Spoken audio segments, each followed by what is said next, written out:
We are live. Hello, everybody. Hope you're having a good Wednesday. It is chilly out here in Los Angeles, which isn't always the case, but man, it's been kind of chilly this winter time out here. I mean, I can't really complain as compared to some of the other people out there. You guys are dealing with way worse cold than I'm dealing with, but I'm not used to wearing sweatshirts in my apartment all the time. But that's how it is, and I don't really ever turn on the heat. I just do things like this. But what is it? A couple more weeks, and we're going to be in springtime. A few more weeks, so I won't have to worry about it anymore. But welcome, welcome. Hopefully everyone can hear me. Hopefully the audio is good. I know I'm supposed to lean this way to actually get the audio. I don't want it up here because then it can't. It's going to be too much in the camera, and I don't want to be moving it all the time. So I just try to have it in the same vicinity as where the camera is. So hopefully it gets picked up. But if I turn this way, then you can't hear me. So I just got to make sure I'm facing towards it. But yeah, we're going to talk about point prices going up. I always do my little intro, just talking about random stuff, but point prices going up, award prices, people who have certain miles out there. You may be someone who has Flying Blue miles. You may be someone who has Avianca miles. And also you may be someone who has Air Canada miles, and you may have been hearing about these different devaluations that's going on. I'm also going to talk about Built Rewards a little bit and kind of my thoughts about that as well. But yeah, these devaluations that are going on. So I would love to know other people's thoughts about the devaluations.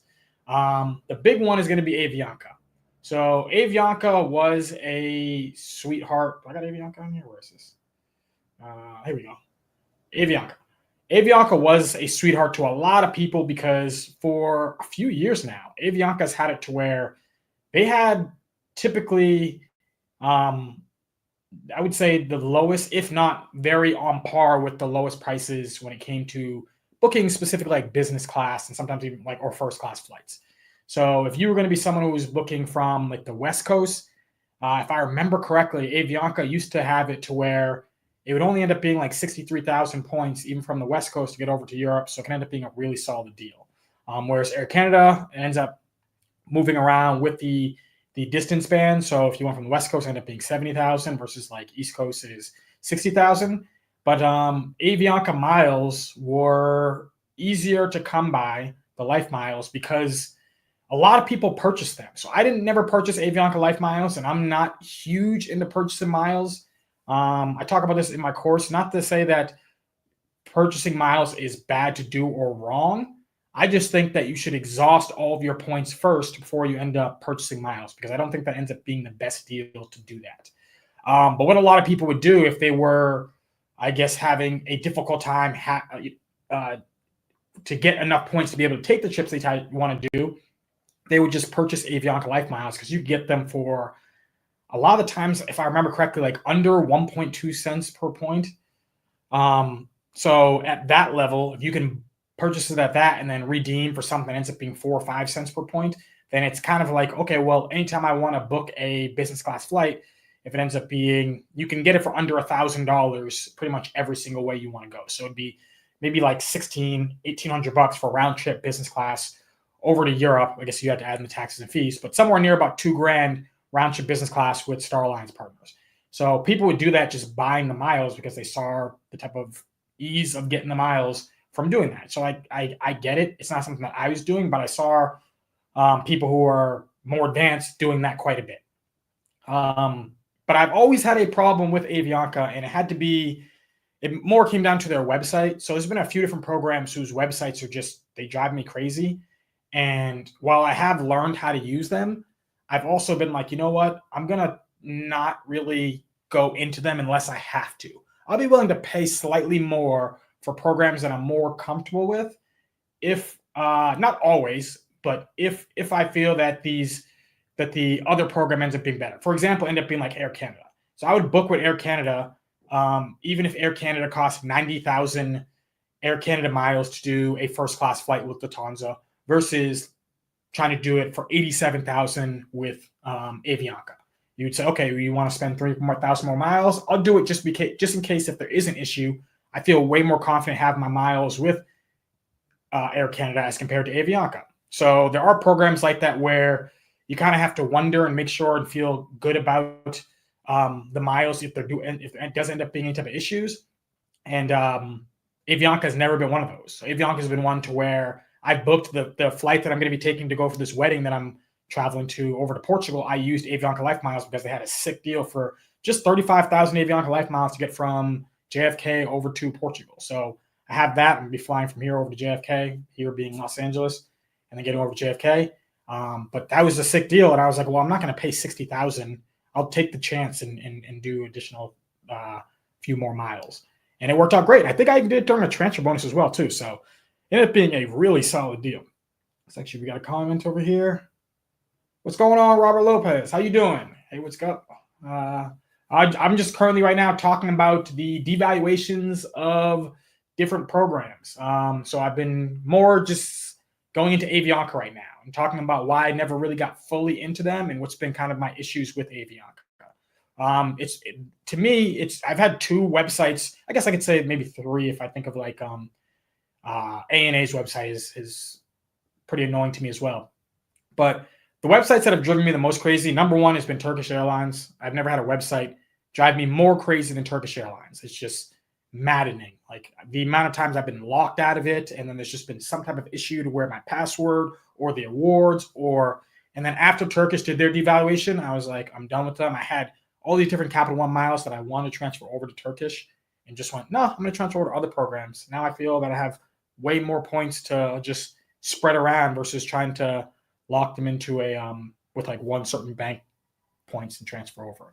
And Avianca was another one where I was like, oh my goodness, this website, there's certain things that are weird about it to where if you book something that ends up being half, which I guess ends up being good, but there was a time where if you're booking things that were like economy and business, they would like calculate it in a way that I couldn't quite figure out. So it wasn't like always consistent. But there was tricks to be able to do that to where you get like a really long business class flight for actually pretty cheap. So that was something that was cool. And I think you can kind of still do some type of tricks right now that with Avianca Life Miles. But for me, it's not worth it. The price points are so close to the other programs. So for them to be so high and then also have the issues with their website and not even being reliable. And also it seems like their award availability is being shrunken. This ends up being challenging. I have a few theories of why I think sometimes this stuff happens, but I'm not sure if it's true. Let's see. Where are your next trips planned? So my next trip is I'm going to be going to Portugal for a wedding. I have a family friend who I've known since I was a baby. I don't even know how long, as long as pretty much my entire life. And he's getting married, over at it's not a Ritz-Carlton property, so it doesn't say Ritz-Carlton on it, but if you go on the Ritz-Carlton website, it's partnered with Ritz-Carlton. I forget the name of the actual property, but I'm going to that property. Going to be staying there. I got the Marriott business card where I'm going to be using the free night award certificates to stay there. Actually, scary enough, I had like a return on something, and I thought that I was going to somehow go under hitting the welcome offer, but fortunately, I was good there because I actually spent way more money on that card than I even really anticipated. I only really thought I was going to try to spend like right near it, but apparently I spent like even like $2,000 more than what the minimum spend was, which is good. That's something that everyone should make sure, because there's been a few times to where it's always been like I'm canceling a flight and then I'm trying to get back some taxes and fees or something weird like that. And then I realized, wait a minute, if I do that, then I might lose out on even though I'm only losing out on maybe $20 or $30 on a cancellation fee, the taxes and fees end up getting refunded back to my card. And then the new purchase ends up going out. And then that can end up doesn't count towards the welcome offer. So if you were working towards a welcome offer, try to clear it by $1,000. I know there was one that happened last year with the flight. And I was like, oh, I can't even do it. I forget, it was one of my American Express cards, but if I cancel my flight, I would have lost, I think, like something like 60,000 American Express points because I was right over the point of hitting the welcome offer. So definitely do not get there. And I've read other people who've had horror stories about it. And yeah, when I first did that refund, I was like, oh no, because I was looking at one of my cards. I was like, why don't I see the refund? And then just randomly the Marriott card that I haven't really used very much in a while, I just see I have all this or some money on it, and I was like, uh-oh, hopefully I went over the minimum spend. Let's see. Hey, we got, what's going on, Rodrigo? I've been using Avianca for United flights domestically. Was getting awesome value, but this devaluation really hurts. Yeah, I'm sorry to hear that. I don't know if you have the Avianca card. I think if you have the Avianca card, it can end up still kind of making sense. The thing that's getting me nervous is that these different programs are doing these things where you're getting discounts if you have the card, but then what they're doing is they're increasing the price point. So now it's making me think like, okay, well, it's pretty much it's going to end up being a devaluation, but it's even bigger of a devaluation if you don't end up having the cards and different things like that with these different programs. So for anyone who has the Avianca card, you're kind of in the same place as people like myself who don't have the card. But if like now, like where you would have been, I guess like 2 months ago or something like that. But now that you have the card, it's still devaluation, and I don't know. It making me think that Air Canada might be doing something like that, as I have the Air Canada card, because you do end up getting a 10%, not really boost, but or it's not specifically direct to Air Canada, but it is when you end up transferring from Chase over to Air Canada. So because of that, it makes me wonder, is Air Canada going to be trying to do something like that with their upcoming devaluation that I'll get into as well? See, Robert says, over Chase 524, so I've been trying to churn business cards. Finished the Blue Business Plus sign-up bonus. Awesome. Now considering Business Delta Gold or Marriott Business Card. The Marriott Business Card, I don't think has an elevated offer, if I remember correctly. I think it's the personal Marriott cards have elevated offers right now. You can correct me if I'm wrong there. The Delta, actually, yeah, you're saying it right here. The Delta Gold card does have an annual fee waived, both for the business and the personal one. I've gotten the business one. I forget when I got it. Maybe like a couple of years ago when I had an elevated offer. I've even been looking at the platinum one as well, because it's always good to have Delta miles. The thing about Delta miles is that as much as people can hate on them, the thing that I was able to do was I went to Oregon. I went to the creator meetup. I forget where else I went, but I used my Delta miles for domestic flights. And I also used them when I went to Japan to go over to Korea too. So, but even if I can like move away from that, just thinking to myself, hey, I need something to be able to travel domestically. Sure, I want to be able to get myself 2, 3, all these great cents per point. But if you travel to places like how I like to, just for, maybe like a weekend or something like that, that still ends up being a couple $100, if not more, $300-$400 to book these flights. And having Delta Sky Miles, having now JetBlue Miles have gotten stronger, so I don't really want to say JetBlue Miles, but I used to use my JetBlue Miles for things like that.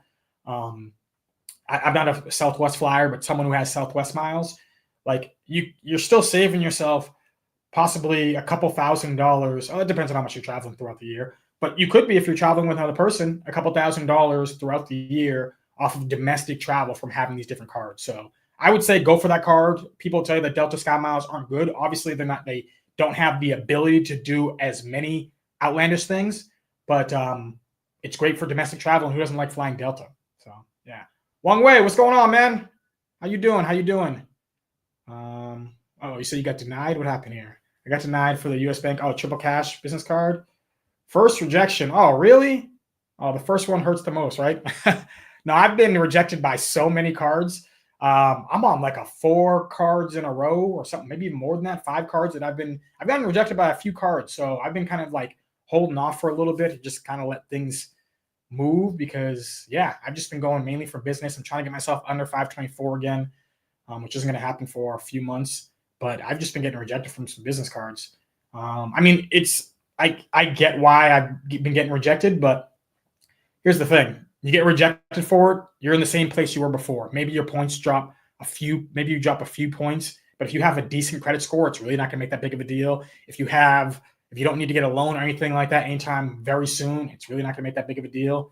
For me, I just don't want to have so many, although I don't know how much hard inquiries even matter, but I just don't want so many so quickly. So that's the reason why I've been like, let me hold off a little bit when it comes to some of these new applications we're putting out. So I'm probably going to apply for one in the next week. I've been looking at a few different cards.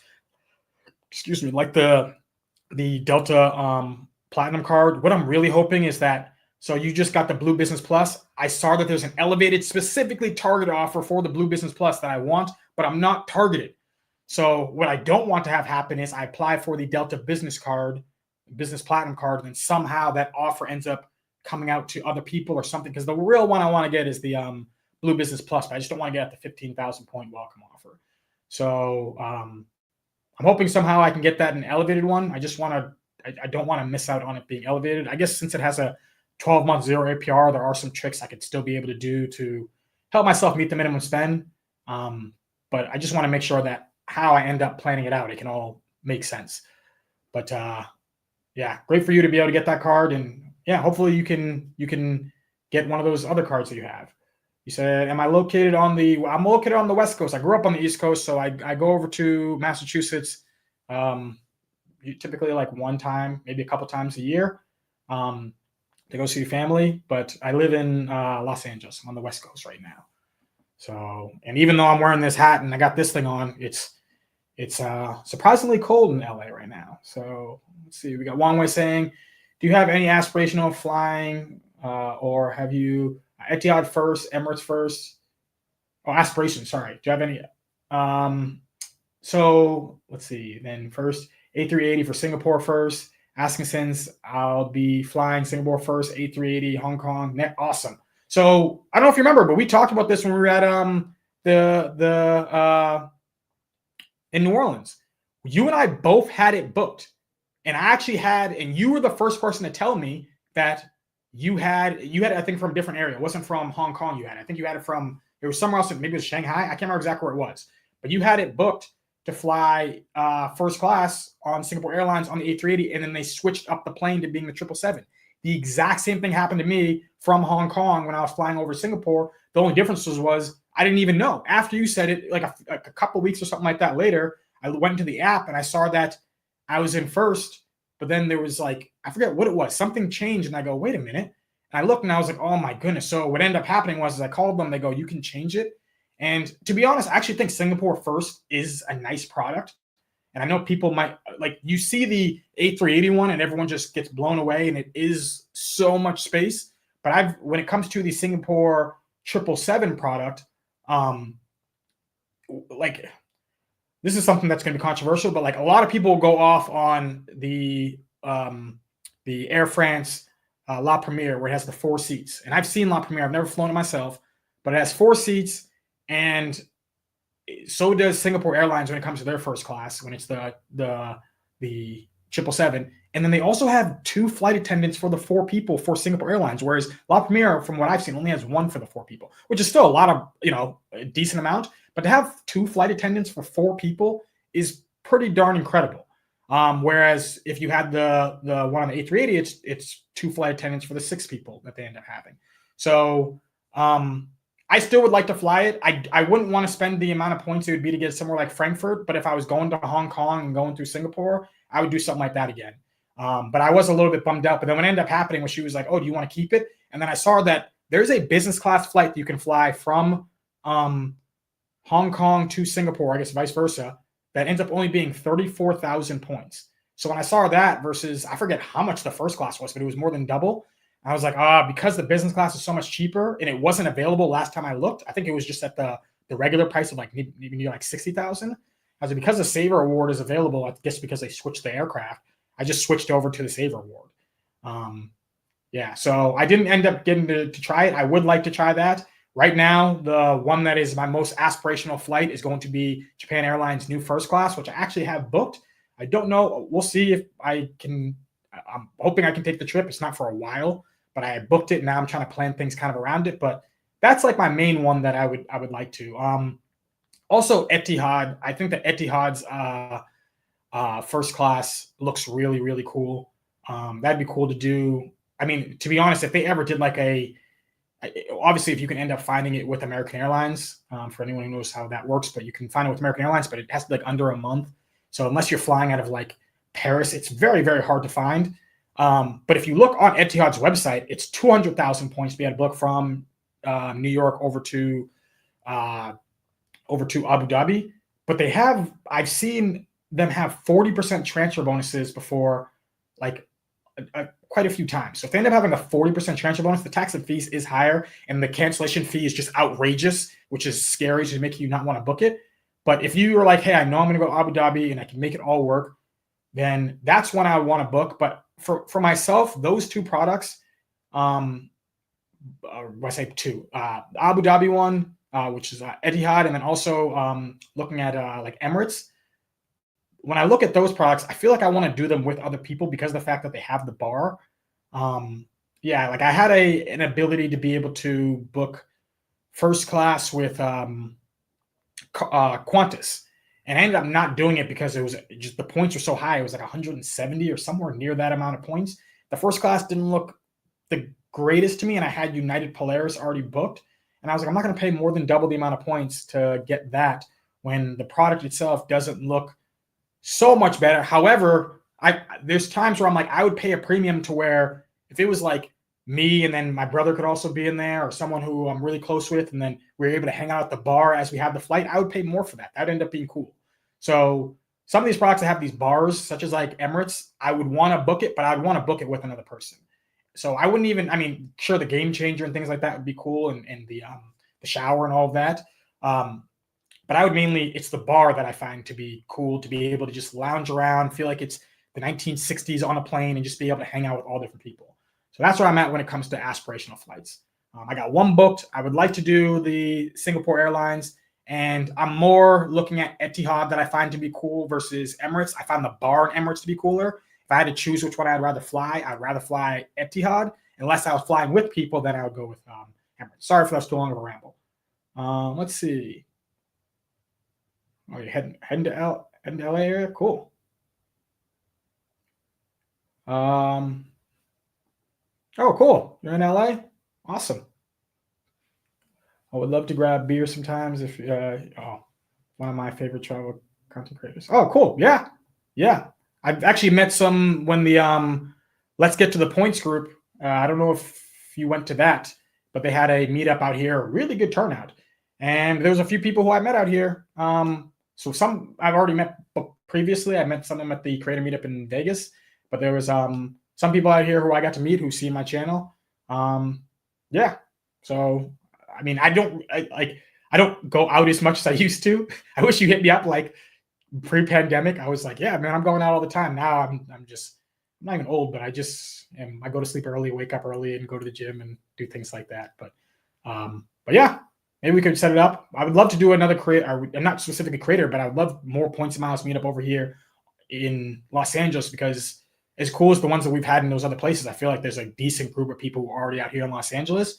And the fact that they don't need to do crazy travel, they may just need to drive, whether it be from, even if it's San Diego or something like that, people are still willing to do that more likely just so they can go to work the next day as compared to traveling all the way.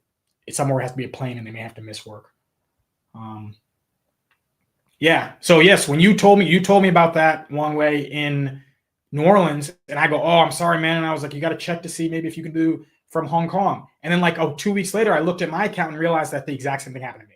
Very, very annoying. Let's see. Do you travel internationally based on favorite currency exchange rate? How far in advance do you book international travel? So international travel, I'm one of the people to where they tell everyone you need to book as far in advance as you can. And I typically book in as far in advance as I can, because I want to be able to plan it out and be able to go, hey, this is like, sure, you can be able to just book the thing that's next week. Some people can, but then a lot of people can't be able to take that trip.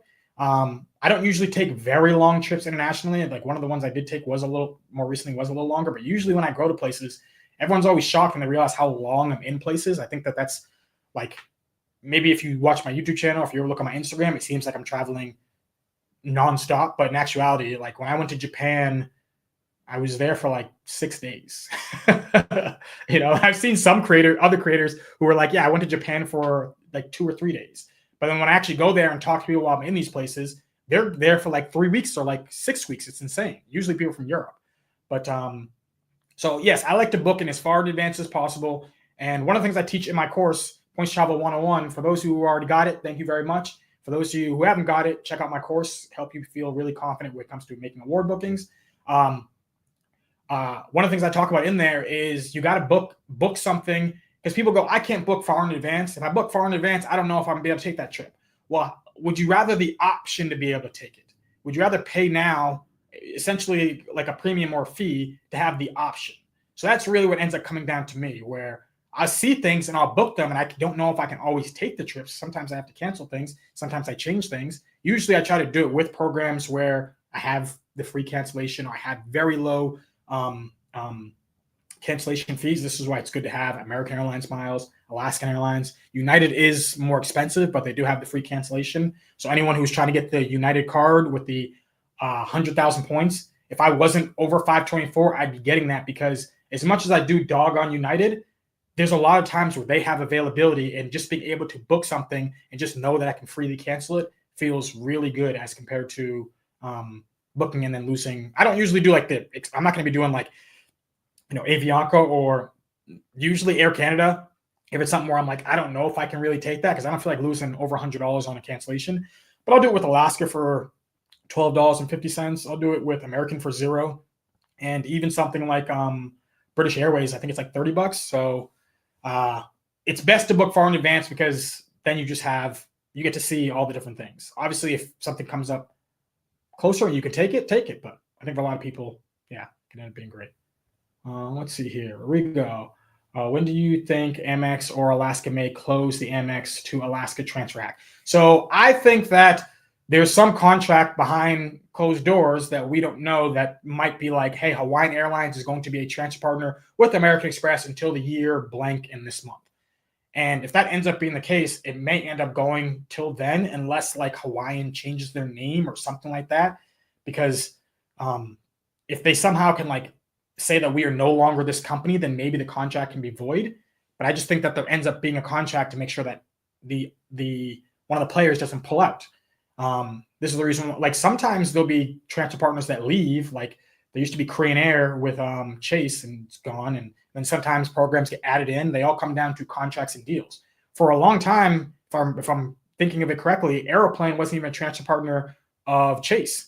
And then all of a sudden, Aeroplan became a transfer partner of Chase. They came up with the card, and now they seem to be the only bank that gets a transfer bonus to Chase. So whatever type of deal they had to make that type partnership, there's going to be a contract for the amount of time. If I was to guess, I think it's going to last longer. I've been just grabbing my Amex points and just transferring over to Alaska, like as soon as I get them. I probably should, because now I've been paying like more of a fee than I would if I just did it all at once. But I did a big, huge part of it. And then now I haven't done probably over the amount that would have been the fee cap right now anyways. But I'm just doing it because I see that in my mind, I think that there's a higher likelihood that they would cross out that before a devaluation happens with Alaska. So for me, I'm like, I have so many Alaska miles, and it's great because now I'm like, I'm probably not going to have to think about Alaska miles for at least a couple of years, which is great. But no, I think it's going to last a little bit. I honestly, I would. It's either going to have to be some type of like merger that changes it, or it makes it like where my feeling is that when it would actually end up changing is when there's no longer a Hawaiian Airlines account. So all of a sudden it ends up just being called whatever name they change it to, and then it just switches off from Amex. But as long as they have a Hawaiians and Alaskan, I think that they're just going to end up keeping that. 48,000 for Saver from Hong Kong. Oh my, that's awesome. No, I didn't. So when I had the first class on the A380, I didn't actually have the Saver. But then when I got the Saver for the business class, I want to say it was like 30. It was somewhere in the 30,000 points range. I can't remember exactly what it was, but that's great. No, I didn't have that. For I guess when I ended up booking everything, it didn't work out at that price point, but there was availability, and that's one where I think a lot of people should jump. I mean, it's a decent flight. It's like a little over 4-hour flight, so that's a great deal. And the other one that there's availability a lot of times is over to India. So if anyone wants to go over to India, those are two great deals. But when you're looking for like the longer flights with Singapore Airlines first in the A380, it's really hard to find. And it's also really expensive. It's one of those to where I would do it if there's multiple people that I'm going with. If I could get 2 seats and I have a lovely lady friend that I could, enjoy the bed with in the most PG way. But, we'll see. But I wouldn't want to pay that amount if I was doing just by myself. Some of my experiences that I'm okay with paying is going to end up being if I'm with another person. If I'm with family, if I'm with friends, then I am willing to pay a premium for the experience to share with someone that I know and love. But for myself, I wouldn't. I forget. I think you go over to Frankfurt, it ends up being really expensive, like close to like 200,000 points. Oh, San Diego, yes, San Diego meetup would be great. I would love that. Just drive down to San Diego. San Diego is beautiful. Yeah, that would be awesome. We got Eric So here. Thinking to go to Turkey. Awesome. I live in Salt Lake City, but going through LAX or San Francisco is always easy. Any tips on when and what program if I use transferable miles? So if you want to go to Turkey, which is an awesome place, I need to return. Yeah, it's one of my favorite places I've ever been to, and I haven't returned yet. But award availability to Turkey. So Turkish Airlines themselves have award availability. You could do it for 65,000 Turkish miles and smiles to get directly to Turkey from. That's if it's at the saver. If it's over the saver, it's like 135 or something really high. But that's not bad. The taxes and fees are a little high as well. It's more of just the convenience factor of being able to get direct. If you see it with Air Canada, then that's going to be even cheaper, where you could book it for 60,000, and the taxes and fees are going to be, I don't know what they're going to be, but they're significantly cheaper. So the best deal would end up being with Air Canada, but Air Canada doesn't release it as, or Turkish doesn't release it as wide. I have been noticing that coming from at least LA, because I have been looking at Turkey. I haven't seen many saver awards. It's been a lot more of just the really high prices. I've seen a ton of saver awards from other places. The good thing about Turkish Airlines is that they fly to a lot of places. I think they might even fly to like the most, like, I could be wrong saying that. They might fly to the most places in the world, but yeah, you would want to definitely transferable currency. Look at Air Canada, so Aeroplan points, and then if you happen to have Capital One Venture Miles or City Thank You points or Built, those all transfer over to Turkish Airlines as well. So you could do that if you can find award availability with them. But I have noticed, just be prepared that it might end up being harder from the West Coast. I want the Amex Green Card, but I'm waiting for an elevated welcome bonus. Yeah, I think actually that was when I got it. I got it for 60,000 points. So yeah, the Amex Green, I think it can work really well for some people. It's just that the annual fee for me is kind of high. So I kind of look at it and just go, well, as compared to something like the City Strata, if you can get, approved for that. Like I actually was just writing out, or was this last night, writing out like a script for one of my videos I'm going to be making, where I was kind of like, man, cities like American Express, except for it's cheaper and it has less caps. The only thing that they're missing right now is just a premium travel card. But if you look at like a lot of their cards, they do well. They got a 5X card. They got a 2X catch-all card, but it doesn't have a cap like the Blue Business Plus card does. And then the City Strata Premier is it's 3X in the same places if I'm thinking of it correctly. The only difference is that it's $95. So unless you care about Clear for the extra $65 or whatever the hell the difference is, or $60, then it's gonna end up, or $55. Sorry, then it's gonna end up making more sense to go with that. Yeah, it's only if you can get approved for it. I've been denied for the City back when it was just the Premier multiple times. So it doesn't seem like City approves me for my other cards. This won't approve me for that one. Let's see. What are my favorite trips for solo travel? So if you want to go to places that are cool to solo travel, my number one place I tell everyone to go to is Japan. I absolutely love Japan.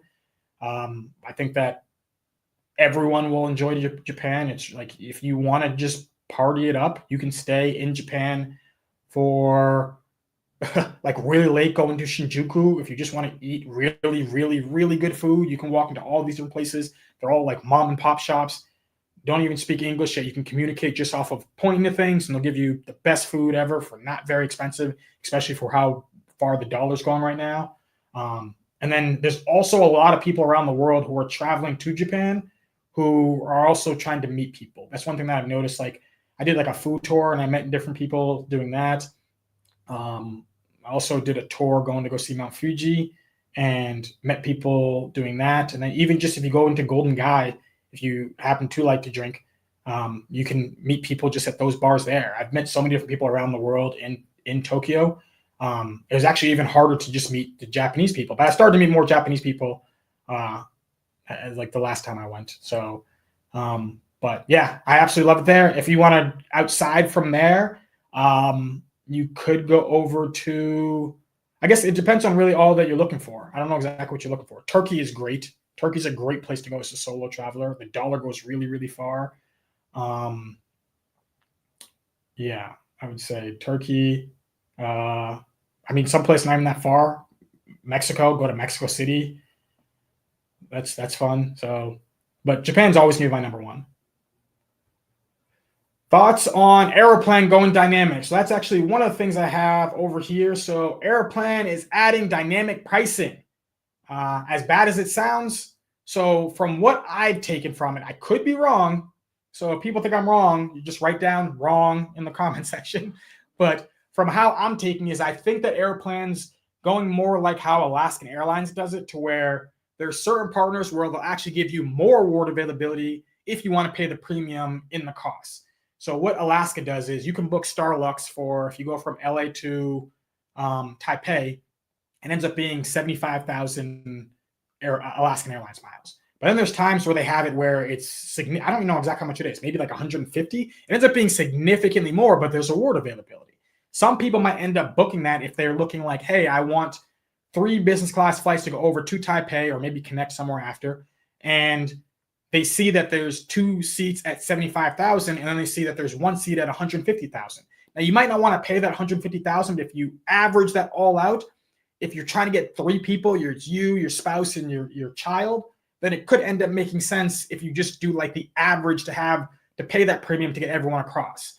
So this is what I think Aeroplan is going to be doing with their program, to where they're going to have certain partner programs that they're going to have dynamic pricing for to add in award availability. And United was one of them. So instead of it always being 60,000 points to book from, say, Newark over to somewhere in Europe, redeeming Aeroplan miles to fly on United, well, you might end up seeing it at 60,000, but there may end up being other days where you see it at 95,000, or maybe even more than that. But they're going to have it at those prices just so that you have the option to be able to book it.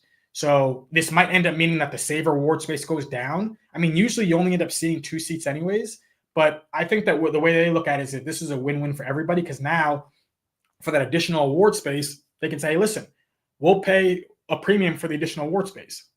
And people who want to do it, which surprisingly, there actually is a lot of people, not even for the example that I gave, just people who are like, hey, I just want to get somewhere. Cool, this works out. I can use my Aeroplan miles to be able to fly.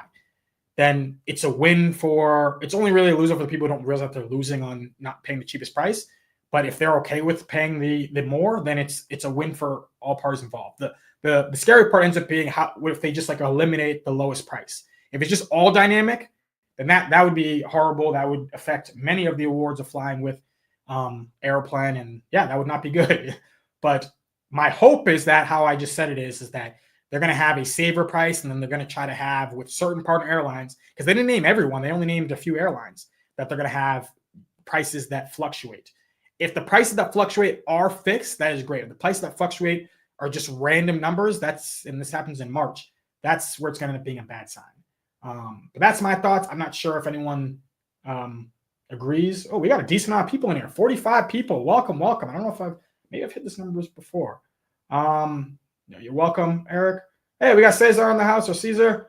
He's actually doing the creator meetup in Puerto Rico. So who is Robert? So if you happen to want to meet up with other creators, Puerto Rico, I'm forgetting the date. It's in November, if I remember correctly. You could write it down, and Caesar, if you can, and then I'll put it up on the screen.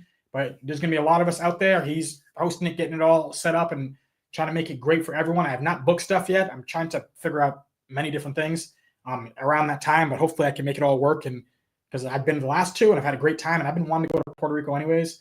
So this would all work out perfectly. I should just book like the hotel just so I have the space there and I use my points, but I haven't done that yet. I think everyone's staying at the Hilton anyways, so it wouldn't even really matter as much with my high points. But yeah, and if you haven't checked out his channel and you speak Spanish, check out his channel. I was just thinking this like the other day, was like, I know that he's for the Spanish speaking community. I also would hope, I'm not telling him to do this, but I know how knowledgeable he is when it comes to points and miles, that I wish he did more English videos, because I'm like, man, he's so knowledgeable, and I know I'm learning things from a lot of his videos. The challenge just ends up being that I can't speak Spanish. I understand a little bit, but not enough to where when it's getting really fast, I know what people are saying. Avengers 34. I am at 3-6, so 3-6. I'm at 3-6, so City would definitely deny me for any of the credit cards. Okay, yeah, you're saying 3 cards in 6 months. Got you. My next credit card will be the Venture X, as I'm awesome. Venture X. Listen, the only people I know who hate on the Venture X are people who do not have the Venture X. The Venture X is a awesome beast of a card. It is, I don't got my wallet on me. It is my number one card, my workhorse card. Definitely get the Venture X if you can. I got a referral link somewhere in my channel. If anyone is not using their spouse's link, you can check out mine.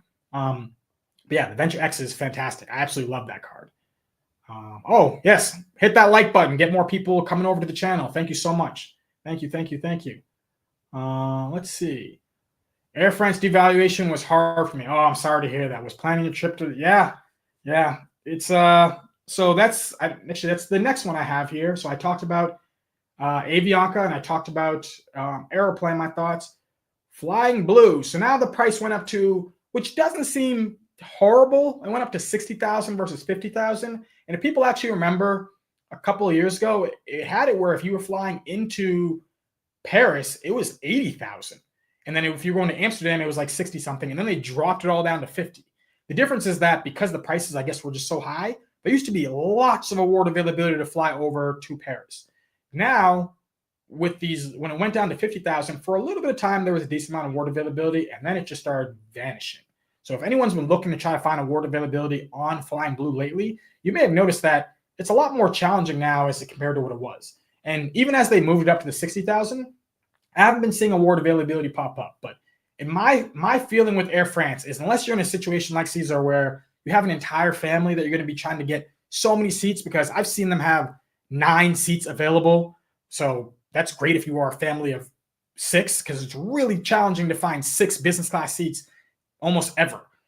Then it can make sense. But the more I'm looking at, the more I'm like, when it comes to competitive prices, unless you're doing that, or unless you're very specific, trying to go direct to Paris or Amsterdam, their taxes and fees are just so much higher than other programs that having the price, if they had the price of 50,000, especially if you had like a transfer bonus, it ends up coming to a price point where I go, okay.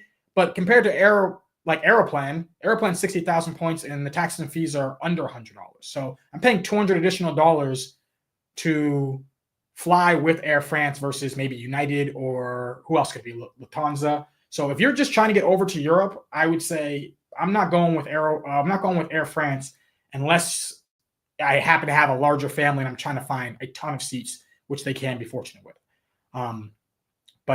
Yeah, it's funny because I say this, my flight back home from the wedding I'm going with is with Air France, and I paid to fly with Air France.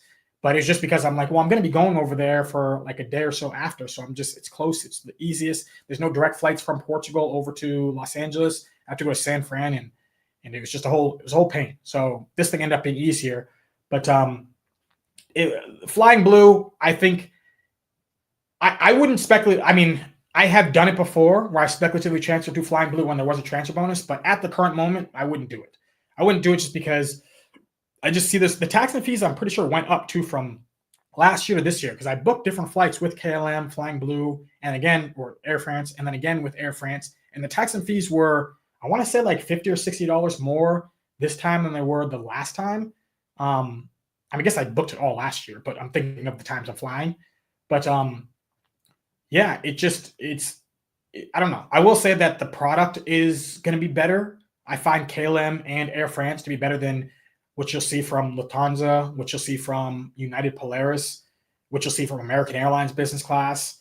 I guess Delta One could end up being more comparable to something like KLM, but I don't know who's finding good availability for a reasonable price with Delta One. So, yeah, Flying Blue, I say don't speculatively transfer. If you happen to see an exact award that's going to work out very conveniently, and this isn't something I would say with other programs, because I'll still speculatively transfer to Virgin Atlantic, even though people may think that, yes, they had a devaluation sort of with like Delta. that they might not be the best to go to, but there's still so many sweet spots where I can see Virgin Atlantic miles, and they even made their program even cheaper, costing a pretty decent price to go over to Europe. So honestly, Caesar, that's actually something you should probably look at. I don't know what type of availability that they have, but for or how many people you're going with, but look at Virgin Atlantic to fly over to London, and then even from London, you could take the train over to Paris if you want to do that. So that can end up being cheaper in taxes and fees and points. Is something that's coming out in my video. But it's like, it's half. Sure, it might be the same amount of taxes and fees or slightly less, but it's half the amount of points of what Air France is charging. So I guess you can say if you have one of the certain products, it's not as great as the Air France, especially the new A350 product.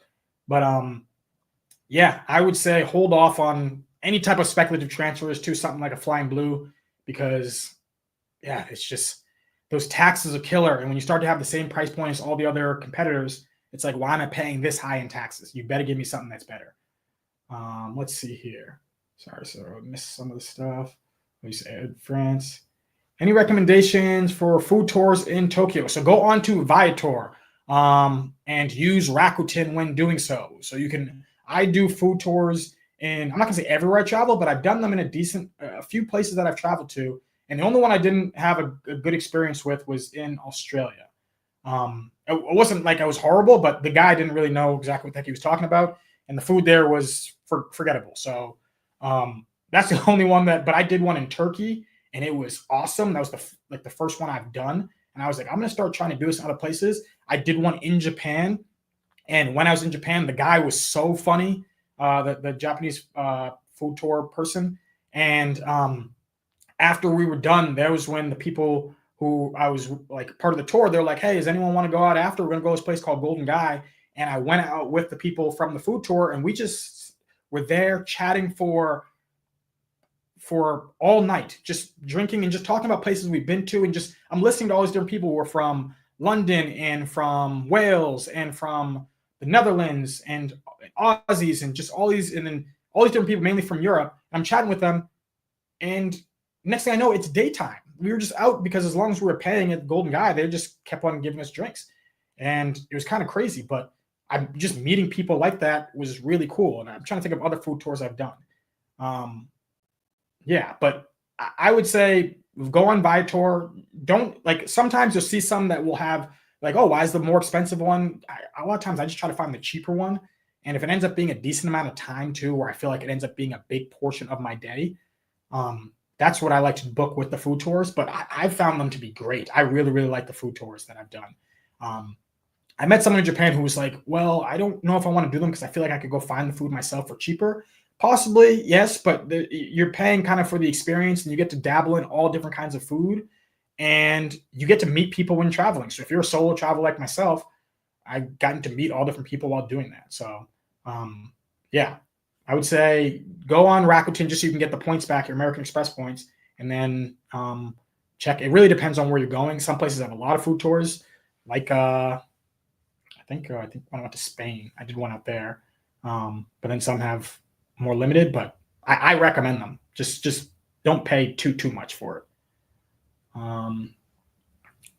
UK, take the train. Yeah, exactly what I was saying. Yeah. If you go over to UK, take the train. That's probably going to end up being the best option.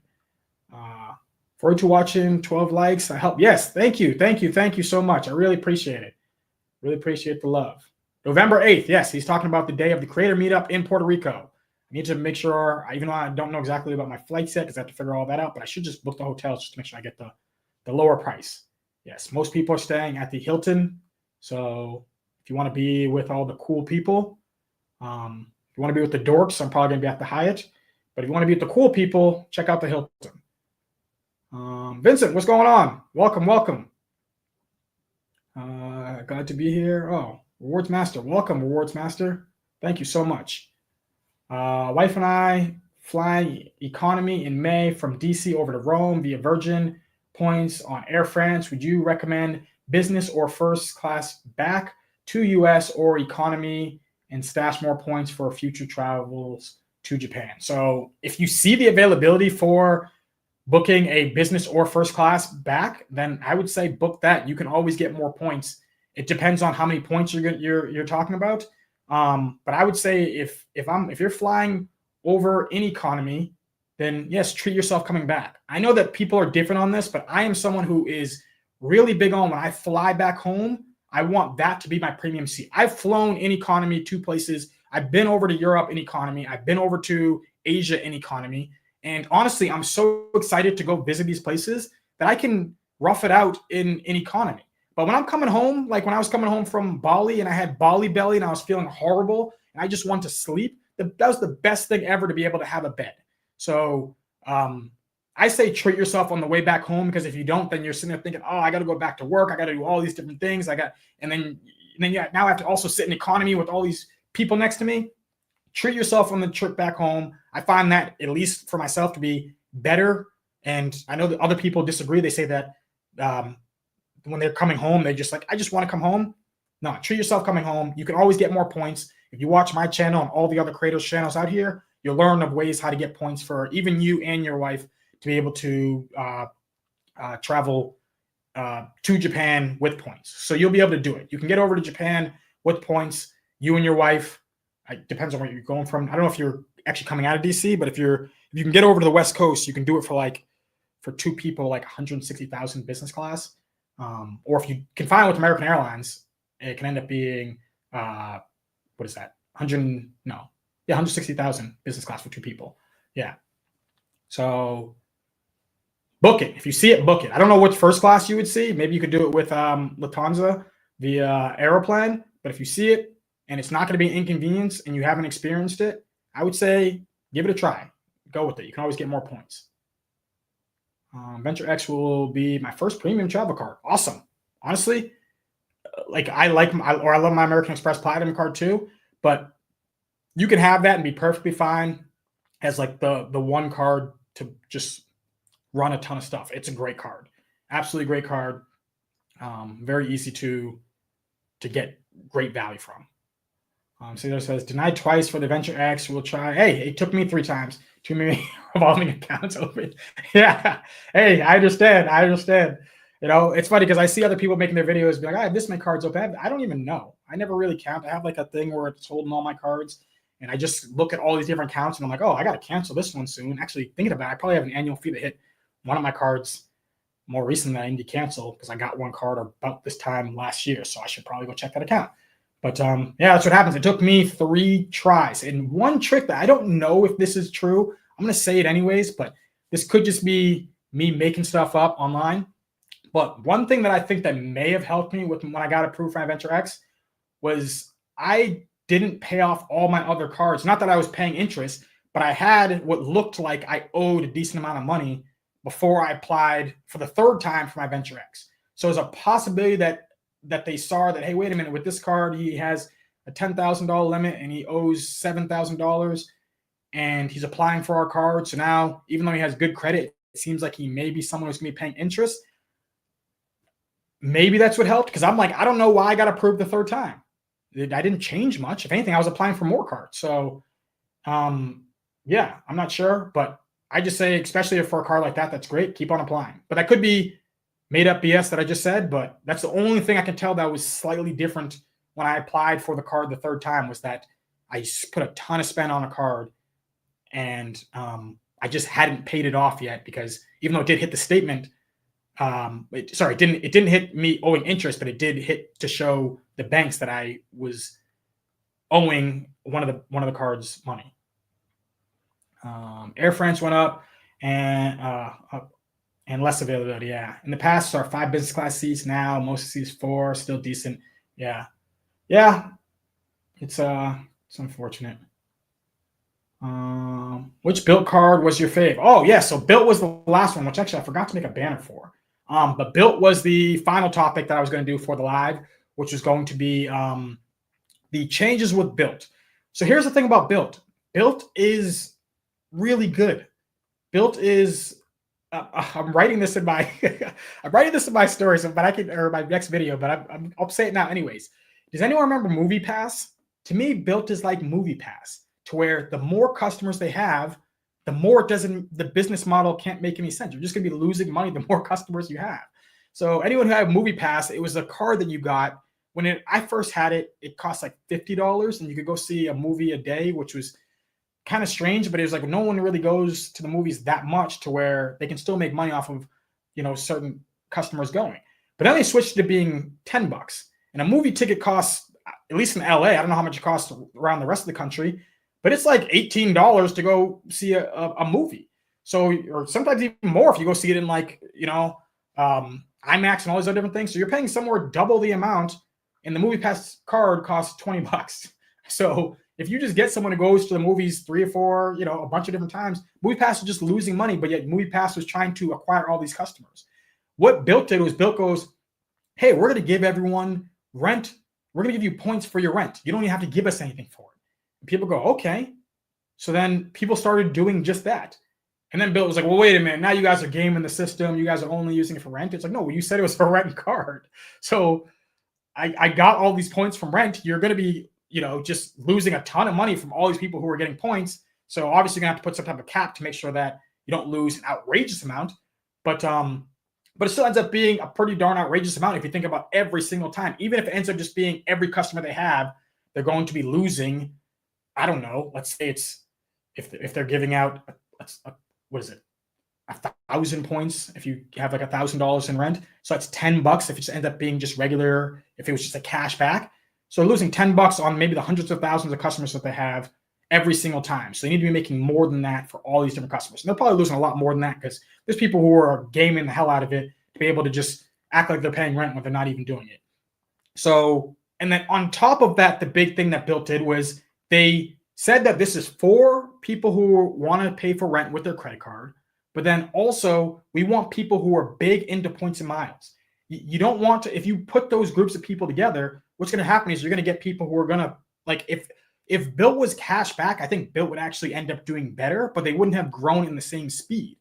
So, and what I mean by better is I don't think they would end up losing the type of money that they're losing, because if it was cash back, the fixed rate. But when it comes to the partners that are connected with Built, I think Built pays an enormous amount of money to be able to transfer to those, have us be able to transfer to those partners, specifically ones like United and Hyatt, because they already have exclusive deals with Chase. So to be able to buy the miles from United and Hyatt, there's probably something where they're just paying a premium so that all of us can be able to acquire those miles. Same way that they're going with like American Airlines. Sure, we can get we can transfer a point, but every single time we transfer a point over to American Airlines when they had them, they were losing money every single time.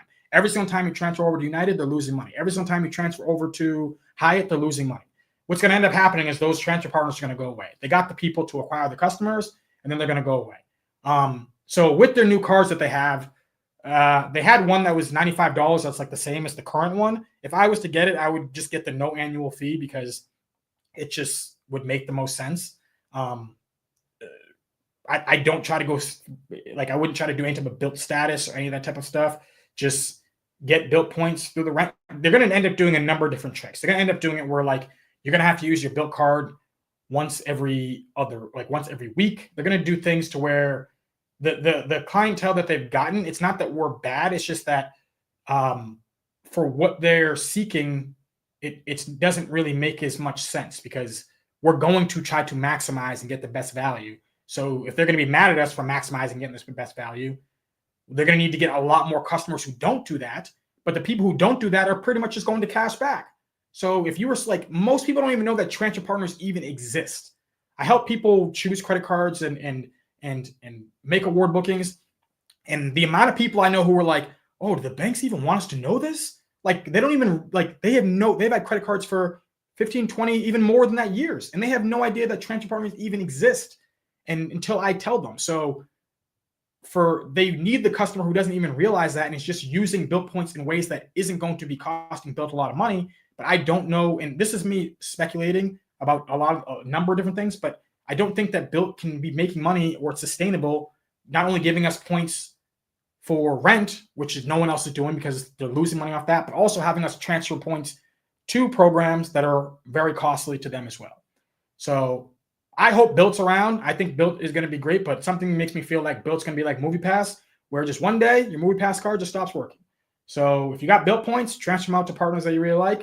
I'm not saying I don't think it's going to happen anytime super soon, but I just think that it's unsustainable. It's too good. As soon as I saw it, I was like, this doesn't make any sense. This seems too good. And it is. That's why you see them making changes and asking people how they're going to do their cards. JP, have you done the 37.5 business Air France fares monthly saver? I haven't seen that. Is that from Canada? I've seen them do the savers, but I haven't seen it in business class. So no, I actually haven't booked that. I've seen like Canada, they have like those cheaper prices, but if you're talking about from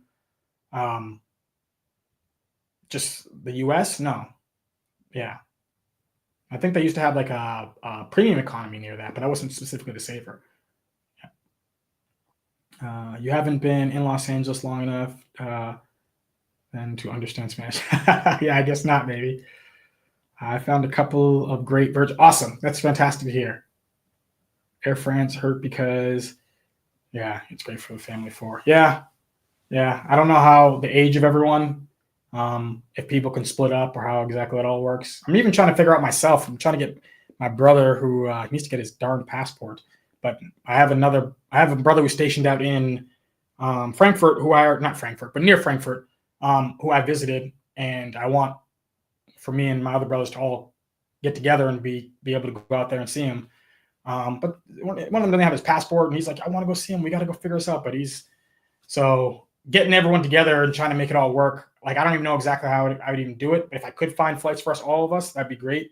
But I might even just be like, hey, I found flights for you. You go. But it all depends on the age of everyone. So, hey, JP, thanks. Oh, thank you so much. Really appreciate that, James. Yes. Well, nice. Yeah, thank you, Andrew. QC, man, what's going on? C. Joel, excuse me. Did you apply for the Venture X after not getting pre-qualified, or did C1 lie to you in pre-qualification? Yeah. I don't even know. I mean, I know that thing works for sure if you end up getting the pre-qualified, but I think you can get approved even if you don't get pre-qualified. What annoys me the most is I can't product change my Quick Silver card to a Saver card, or it's just called Saver now, right? Not Saver 1. And I want that card. And I actually had it, and I canceled it because I was doing all this stupid stuff in the past and just trying to get low-hanging fruit sign-up bonuses. And now I'm like, why would I ever have done that? It annoys me. But yeah, but I wish they would let me product change that. And I've seen that sometimes they have the links that pop up from time to time, but now it's gone. So it's really annoying. What's going on? What's the point? To JP's point, I found Virgin flights in business, but economy coming back to San Fran from London. Prices were good. Prices were too good to pass up. Yeah. It can end up being really like 29,000 points plus $250 tax and fees. That's what you end up finding. Or if it even ends up being like, even in like the 40,000 point range, which I think I've seen coming from the West Coast, it's harder to find that from the West Coast. But this is a good price. And Virgin points you can get them everywhere, and they have 30 or 40% transfer bonuses. So yeah, just got back from Japan. Awesome, flying business class and JL both ways for 60,000 AA miles each way. Best redemption I've done. Fantastic. I love Japan Airlines. Japan Airlines is my favorite airline out there. Yeah, I really, really just love it. I had a video that came out that just showed my most recent time flying Japan Airlines first class. And it's just great. Even if you have the older product, sure, it's not as luxurious when you just look at it as compared to some of the new products out there. But the way the staff is, the way that the food is set up, the way that everything is presented to you it's top notch. I love Japan Airlines. And yeah, their business class product. I don't know if you did the new one or the old one, but also just great the way that the staff is. And the 60,000 points with American Airlines, what is the tax and fees? $5.60, at least getting there. Beautiful deal.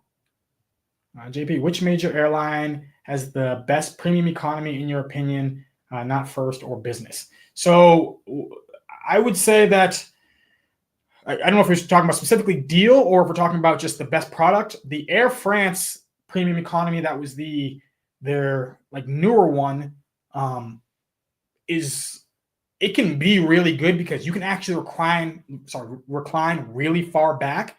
The challenge ends up being that if the other person in front of you reclines really far back, then they're like right in your face. So you can go watch videos of it on YouTube and things like that, but the recline is really deep.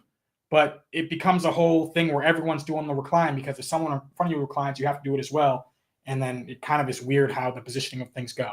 That is one that I actually had at one point.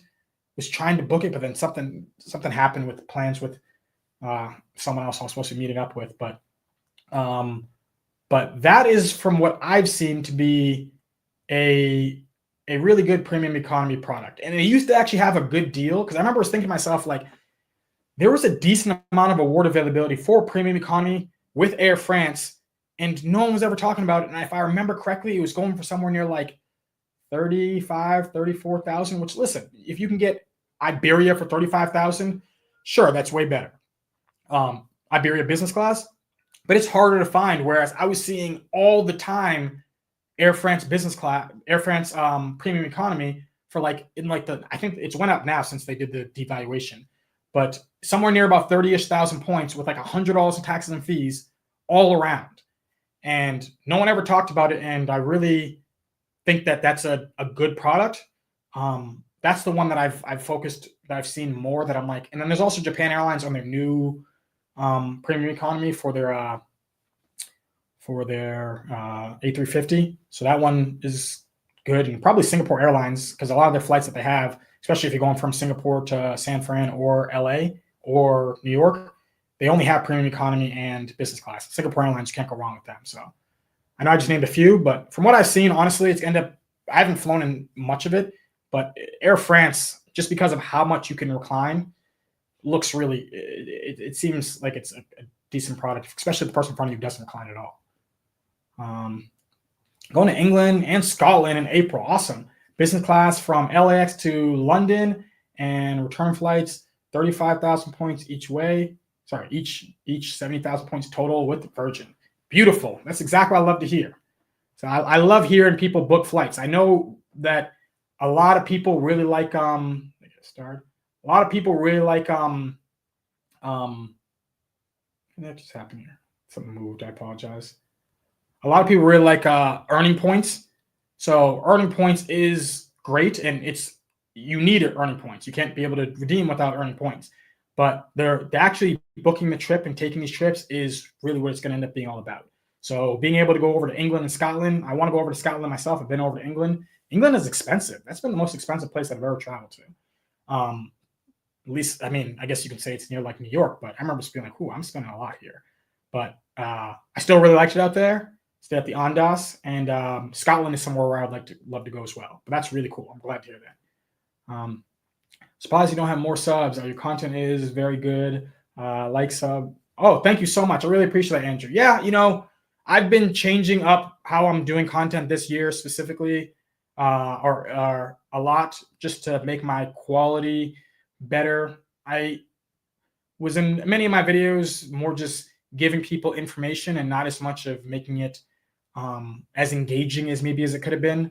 And I'm realizing that, and I'm seeing what other people are doing well and going, okay, they're doing things to be more engaging, even if, and this isn't me really trying to knock other people, even if the information that they're giving may not be as impactful for some of the things that can be happening. But if you're really engaging, that can end up being really, it's what's going to make people come back and keep on seeing it. So if someone just sees something where they get the information, like if it's someone, like if I'm watching someone who's teaching me how to create something from IKEA, then I might just watch that one thing, but I might never watch any of their other videos. But if they're doing something that's fun and engaging and also doing that, it might take them a lot longer to make the video, but that is important to be able to keep the content.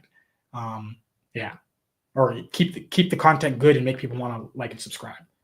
So that's the reason why this year I've been like, okay, I'm going to be pumping out less videos. And I'm always like a lot in one point and then shorten down, just depending on how things are going on in life. But the thing I want to do most is make the quality of my videos something that I'm really proud of when people end up watching it, and more engaging. That's the reason I'm doing camera angle changes and things like that for my newer videos, and really just trying to make it so that people are really enjoying it and not just watching it for the information. I think the information is very important, but yeah, you have to do many different parts. But I really appreciate you saying that. Thank you so much. Okay, let's see, QC man, only get pre for platinum. Oh, when it comes to the pre-approved, yeah. Last month I booked Lufthansa economy from I'm forgetting which one that is, to Munich. to San Diego, to Barcelona, 80,000 United miles for two people, saver price for holding United card. Awesome. I was lucky enough to upgrade to business class for $500 each. That's fantastic. It's funny because my brother, when he comes over here, he's always messaging me like, "Is this a good price?" Because he's trying to do. He flies typically with United when he's out in Europe, and he's like, "Oh man, I got it for that's a great price." I forget what he said he got his at, but it was somewhere near that. But it's hard if you play that game, it can end up being scary because sometimes you're like, "I really want it to work," and then you go to them and you're like, "How much is it to upgrade?" And they're like, "It's going to be $2,600," and you're like, "Oh no." So that's the reason I just like I got to book it before. I have to be able to be happy enough with what I got.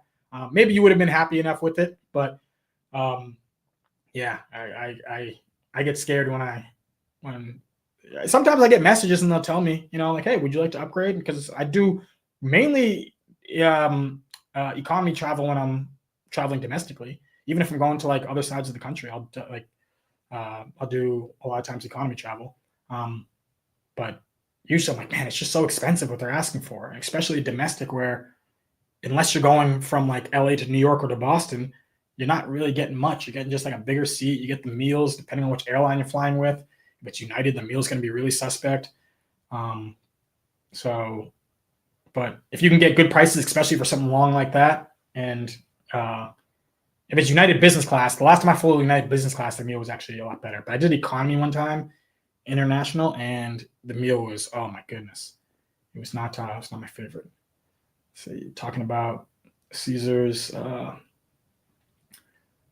going for the what is that? What's the name of that car? Venture X. Oh hey, we got some. Thank you so much, QC Main says hit the like button, folks. Got a super chat. Thank you.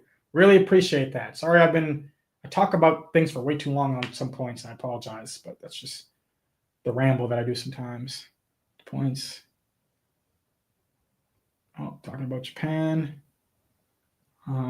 Build should have just did a 2x. The thing about it is they can't do a 2x card. They can't do a 2x card because it would make more sense to have a built card than a Hyatt card. Because if you want to use your Hyatt card, why use a Hyatt card if you can just get the built card and get 2x? So imagine if anyone who gets the built card and has that and just gets that and just transfers all the points either to Hyatt or to United, and that would be essentially the same thing as having a 2x United or Hyatt card, which that doesn't exist. So they understand that if they do that, they're going to lose a ton of money. So I don't think you'll ever end up seeing a 2x built card unless it ends up being just a cash back, because mathematically, banks have realized that you can do a 2x cash back and make money off of it, even though I think usually the fees end up being slightly below that, depending on which bank. Or issuer, but they can make it back from, I guess, different fees. And they've understand that that's the reason why City Double Cash can do it. That's the reason why Capital One can do it. But when you're doing it to certain programs, when you have certain transfer partners that you're paying a ton for those miles, Capital One's transfer partners aren't the same to where it's going to cost them a ton to be able to transfer to the programs. Whereas Built, it's going to be a lot. Think about it. You can get a 2x.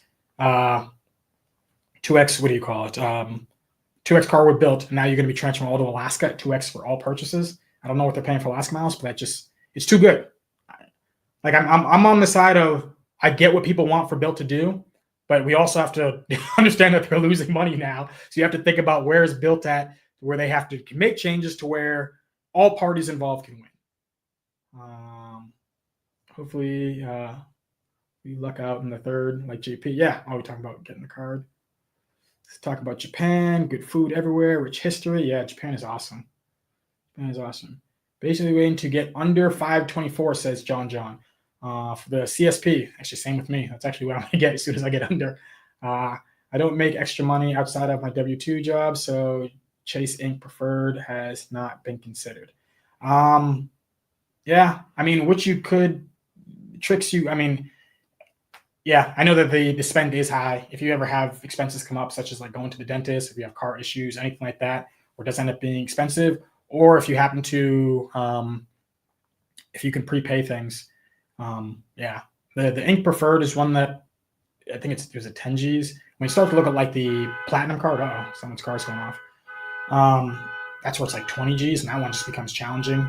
But I think there can end up being tricks that you can do to do it. So hopefully at some point you can get that. But even still, just getting that 60,000 points from the Chase Sapphire Preferred is good. Oh, we got another super chat here. Thank you so much. Meet up in Japan. Hey, that'd be great. I would love that. People would be crying when they leave. They'll be so happy. Could already see it. Anthony Venture, who first he'd be like, I'm scared to fly over there. And then he'd probably end up being like, I don't want to leave. This place is amazing. It's such a magical place. I love it there. Sorry about the car alarm. I'm in the city, so you got homeless people and cars going off all the time. It's just how it is out here. I get that brother who's active duty to take advantage of. He doesn't. Trust me, I've talked to him about it. Like in my real life, there's zero people who are into credit cards. There's people who come and ask me all the time, hey, I got all these, I need to go book this thing. And then they're trying to figure it out in the last minute and stuff like that. But when I actually try to get them to have fun with it, yeah, like that brother, I mean, like he loves staying at Hilton. He has like a ton of Hilton points. And I'm like, get the Hilton Aspire card. And he's like, oh, I don't know. And I'm like, you don't even have to pay the annual fee. But I just stop. At some point, the person needs to want to to do these things. He just likes he uses whatever military, I don't know what card. It's like the U.S. It's not even the one that, I forget which card it is, but he uses whatever cards he uses. And yeah, I wish he could have so many points and not pay any annual fees. And I'm just like, can I just have the cards? It's points. What's your favorite thing to do? Pokemon Cafe. French Premium Economy still has very good availability. Oh, does it? Okay. But the price went up. Yeah. 200,000 for 5. So I saw it for even cheaper before. Because I remember I made a video about this a while. It was like you could do 4 people in Premium Economy with a transfer bonus, and it was under 100,000 points if I remember correctly. But you had to add in the transfer bonus. So maybe I'm messing that up. Or maybe it was right near 100. It might have been a little over 100,000. Because that sounds too good. But I guess if you're talking about round trip, then I don't know if you're talking about round trip or not. But yeah, just ended up getting a little more expensive.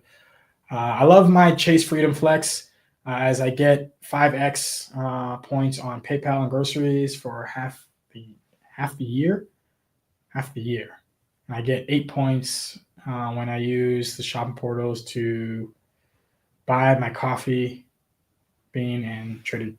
I'm trying to think of what you're saying half the year. Is it because of like certain categories end up just working out for you half the year? Because usually it only ends up being those categories are, I guess I see what you're saying. So part of the year it ends up doing groceries, part of the year it ends up doing PayPal. Gotcha. Yeah, the Freedom Flex, it does end up being really good. I don't use mine. Actually, I have been using it because if the grocery, this category or this quarter, but I wasn't using it as much because I was using my Ink Cash more just because I could make that work getting the 5x when I wanted to and not have to use it on specific categories. For those who know, I don't really talk about it on the channel, but yeah, so that's more. As soon as I started using that more, I stopped using wasn't using the other one as much, but the Ink Cash can end up having its hassles too of trying to get all that to work out. JP, is there specific devaluations you're hedging for and other than just having high transferable point bonuses? Wonder how else to plan for them. So honestly, it really for me, it does end up being transfer bonuses. That's how I try to go against the devaluations. Is if you have a devaluation, if you have a devaluation to Flying Blue, it just happened. Okay, well, I had a 25% transfer bonus that I took advantage of. So now the deal that I end up booking is just going to be like almost the same deal that it was previously because I got the 25% additional points.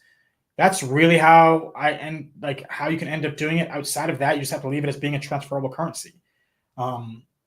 Yeah. So you just have to figure out which programs you can trust to the best of your ability. Like Aeroplan with their devaluation, they're announcing it a month before, which is good. So if they do end up doing it like full dynamic for those certain partners, then we got a warning.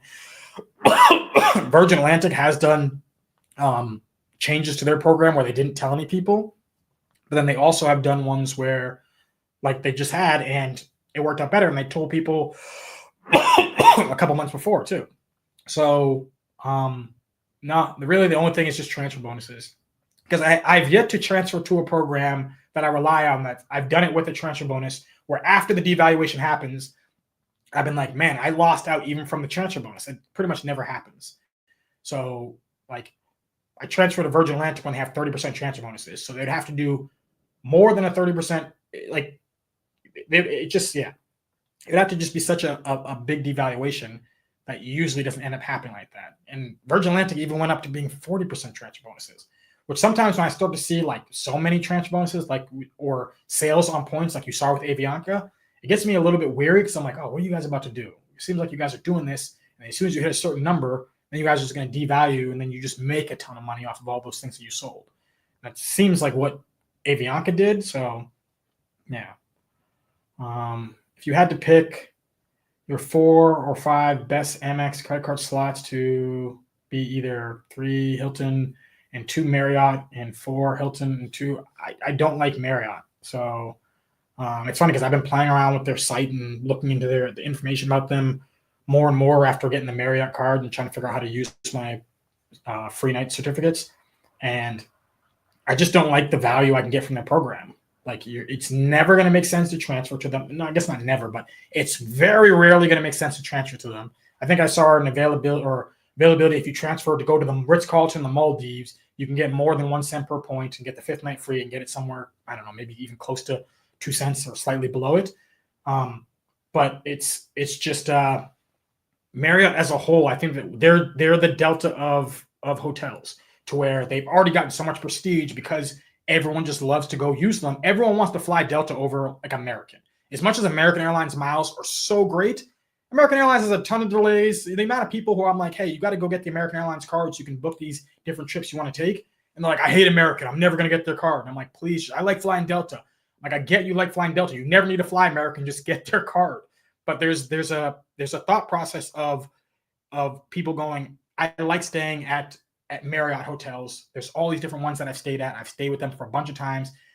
But what ends up happening is that you might as well just have cash back with these programs. If the points value is so low, like, the only way that it doesn't make any sense not to have cash back is because people are just not paying attention. And that's really what it is. But because as soon as people start to pay attention, they go, why would I ever want to have Delta Sky miles other than for like domestic flights? If you can earn them, then sure. Like, just if you're flying it, but it doesn't make sense to try to go out of your way to get them. For me, that's the same way I feel about with Marriott. So I don't care about having any Marriott cards, to be honest. I would have all Hilton cards. I would have all Hilton cards before any Marriott. Marriott cards, like, you can get the one with the 85K certificate, which is going to be worth, the annual fee. It's got the monthly credits you got to use on it. And if you get that certificate, you're probably going to end up needing another 85 or something thousand like that points to stay a couple nights at the place you want to go to, depending on where you go. And you're probably going to need more points to top off. I would love to have Marriott points just to be able to have more options to be able to stay at properties. So I do like that, to where I go, oh, I got, I don't know, 40,000 Marriott points. So now I can go stay at a place that ends up being near there. So if I could sign up for a Marriott card and get 185,000 additional points, it's great. But to me, it's like Delta Sky miles, to where it's good for these type of things, but I'm gonna go out. I'm gonna try to go to the other programs to get more value from. It's just way better, because then just go for cash instead. Just touch on this just for a little bit more. If you have a Marriott card, where are you ever actually going to physically use the card? You don't even use Marriott cards at Marriott properties, because you can just get yourself any transferable currency card, and you would earn 3x back, or not any transferable, but if you have one that earns 3x back, if you have something like the American Express Green Card, if you have something like the Chase Sapphire Reserve, or if you happen to have the Ink Preferred, or if you happen to have the City Strata card, you can get 3x back with those. I would rather earn 3x back with those than 6x back with Marriott at Marriott properties. So if you have the option between, let's say, for example, 60,000 Chase Ultimate Reward points or 120,000 Marriott points, anyone who's in the game deeper, why would you choose the Marriott points? It doesn't make any sense. We all going to go with the 60,000 points, and you can transfer over to Hyatt and get yourself at the bare minimum the same level of value. That's the last place I'm going to get with that. But I know there's people who love Marriott, and there's tons of their properties all around. But for me, I just go, I don't see it just doesn't make much sense to even try to go after them. They're just getting more expensive. Um, that's an interesting point on the built card. Yeah, built can't do 2x. Yeah.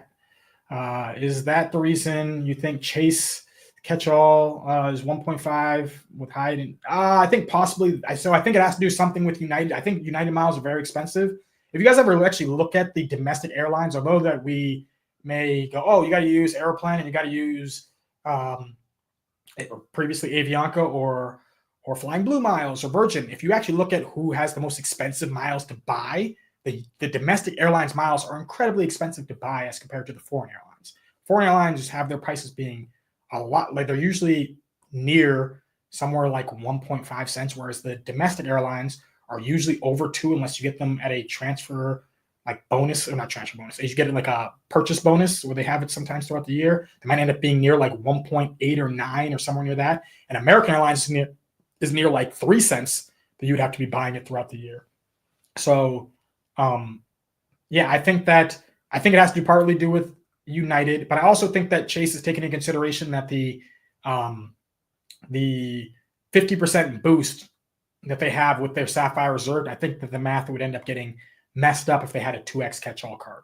I think that the math works out with the 1.5, and if people start using that, but I think if people start using the 2x catch-all card and then they use the 50% boost through there, that messes up the math on catch-all. So they're okay with people having the trifectas. They're like, go ahead, have a trifecta all you want.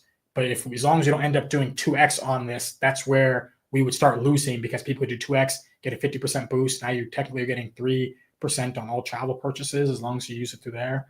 I guess it works it worked for like the Outdoor Reserve, but you see that that card has just vanished. So yeah, there's math there that there's so many things that like the last year, I've been really trying to think not as much on our side of trying to figure out, hey, how do we do these things with points? I mean, I do still look at that, but I'm trying to think of what is the business model that these airlines, these hotel programs, and these banks, and how is everyone trying to win? And what are they doing? And then how are they trying to game us? And we have to look at it from the 3 different sides: the banks, the programs, and then from our side. When you start looking at it from all those different sides, it makes you look at the game differently. Because you can't just go, we need a card that gives us 10% back on everything. Sure, we do. Then they lose. They all go out of business. So you have to think about what are they trying to do? How are they trying to acquire us? And then what is the tricks that it's all chess, and they're steps ahead. So we have to try to think of what they're doing to try to be ahead of us. I think 2026 meetup will be in Hawaii. Okay, that'd be cool. LA is always cool too, but maybe someone will coordinate 2027. Yeah, Japan. Oh, it's 8K. Yeah, okay, 8K. Probably outside my limit. Normal. Okay, yeah. Yeah, maybe it's 8K. So JP, you are 100% right about built. Richard Kerr on Reddit said on Reddit that a 2x control is impossible. Yeah, for them, Hyatt in Alaska. Sorry, his favorite option was the no annual fee 1.5. I didn't know that was an option. I thought it was I thought it was 1.25. Maybe I'm incorrect, which I am assuming was his idea. Yeah, so like I love listening to interviews when it comes to people who are from the airlines and the different programs and different things like that. One of the interviews that Call Me Lonnie did, he did it with Richard Kerr. And he said in that interview, if anyone just catches this little snippet of it, he said, listen, if everyone transfers to Hilton and Hyatt, we go to bankrupt. Not Hilton, excuse me. If everyone transfers to United and Hyatt, we'll go to bankrupt very quickly. So he said it. I don't even know if he was even supposed to say that, but he said it pretty much just saying like, yeah, those things cost more than we don't want people transferring to those because we lose money on these things. We have them here to bring in customers, but these things are costing us an enormous amount of money. So yeah, they understand that what they're doing has done a great job to garner attention and have people going, we want Built to be a part of Built, but Built could be good even if obviously people wouldn't look at the same, but even if you like remove the credit cards from Built or the credit card, I think they still want that because it has people trying to do different things to get points. But if Built can just go, hey, we're going to end up being a dining service. You end up being a this and that and all these different things. They could somehow maybe do it that way as well, because there's programs out there that are making money just from being the dining service. And you have Alaskan Airlines dining, you have American Airlines dining, you can have Built dining, and then Built can transfer to different programs. But yeah, but that's interesting. He said that in the Reddit. I'm gonna go check that out after I'm done with this to see information he said. So we're going on 1:30. I'll look at a few more comments and then I'll go for a little more. If you can find the award space, you can book one-way Alaskan Airlines ticket anywhere domestically on Finnair for 11,000 Avios. If you can find the award available, you can go Alaska. Okay, yeah, well, that's cool. Anywhere domestically? Because Alaska flies some further places. Well, actually, you know what? But Finnair works a little bit differently. So you have to call in Finnair. I haven't actually. I've looked at their program for a little bit and then I just kind of stopped. But Finnair actually does have some different sweet spots out there, because if I remember correctly, you have to call Finnair currently. That's good. Yeah, because Alaska, I mean, they wouldn't work for the short haul flights because Alaskan Airlines has better deals for their own miles if you want to do it. But if you happen to be flying with Alaskan Airlines, they fly to DC and things like that, and Atlanta. So yeah, that's really good to know. I'm gonna have to go play around with their website some more. Yeah, cool. Because now they're Avios. Avios, that's a program that I'll speculatively transfer because Avios is just so great. You just have to, exactly, you just said it. So you just have to call for find the award space. Yeah. Which I don't mind. Goal 2027. We're talking about Japan. It's a bummer. Change Avianca Life Miles more valuable now. No, Avianca Life Miles are not more valuable. Avianca Life Miles are they just had another devaluation. Those thing we were talking about at the top of this, where their miles are significantly worse now, because there's a few things that have happened with Avianca. So first, they bumped up the charge of their miles. One, just even before that, they have the highest cancellation. It's like $200 to cancel an Avianca flight. So when I would help people with award bookings, one of them that I wouldn't tell people as much to do, because I always want for people to have more flexibility and be able to think about that, is I didn't really recommend Avianca as much, even though sometimes they'd have the best deal. And I would tell people that. And there would be sometimes someone go, I'm going to book with Avianca. And then they go, hey, I'm going to cancel my trip for a family of 4 that I had with Avianca. How do I do that? And I'm like, it's going to cost you $800. So they already had a ridiculously high cancellation fee. Now they bumped up the award prices to being previously what was, so one they had it at $63,000 for business class, and they bumped that up to, I forget how much it was. I forget what it was previously, but now I think it's like, is it near like 100,000? It's something really, really high. So you have a terrible cancellation policy. You have really, really high miles. And then they're not even showing all the award availability, which they've already had that problem before. Like I see people writing about that. Like, I don't see it's like, yeah, that's always been a problem with Avianca. So maybe it's worse now than it's previously been, but no, Avianca Life Miles are significantly worse today than they were yesterday. Or I don't know how many days ago it's been. Maybe it's or last month. But no, I do not want their points. I mean, if you give them to me, I'll take them, but I'm not going to go out of my way seeking them.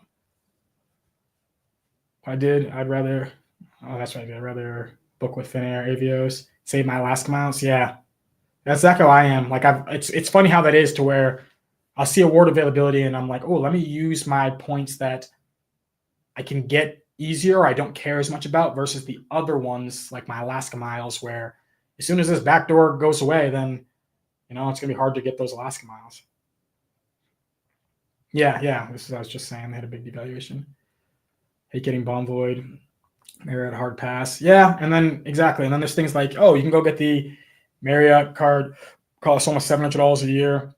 And then you get platinum status, you can get breakfast. But if I had it, I wouldn't even be getting breakfast at this property I'm going to be staying at when I'm going to my Marriott property. So the whole thing of Marriott, Listen, I do think it works for a lot of people, like Stan makes a ton of videos about Marriott and it works really, really well for him. But I don't know. What's going on? HJP, first live viewers I've been able to catch. I'm currently working on a 125K sub for Hilton Honors. Awesome. And I'm kind of seeing it as a catch-all card for now. Wonder if others here also see it. No, you don't want to do that because you could go get the American Express Business Blue Plus card, which is going to earn you 2x back with American Express points on all of your purchases. And it does have 50K cap. So if you're spending more than that, then you'd have to switch up this I guess way of playing the game.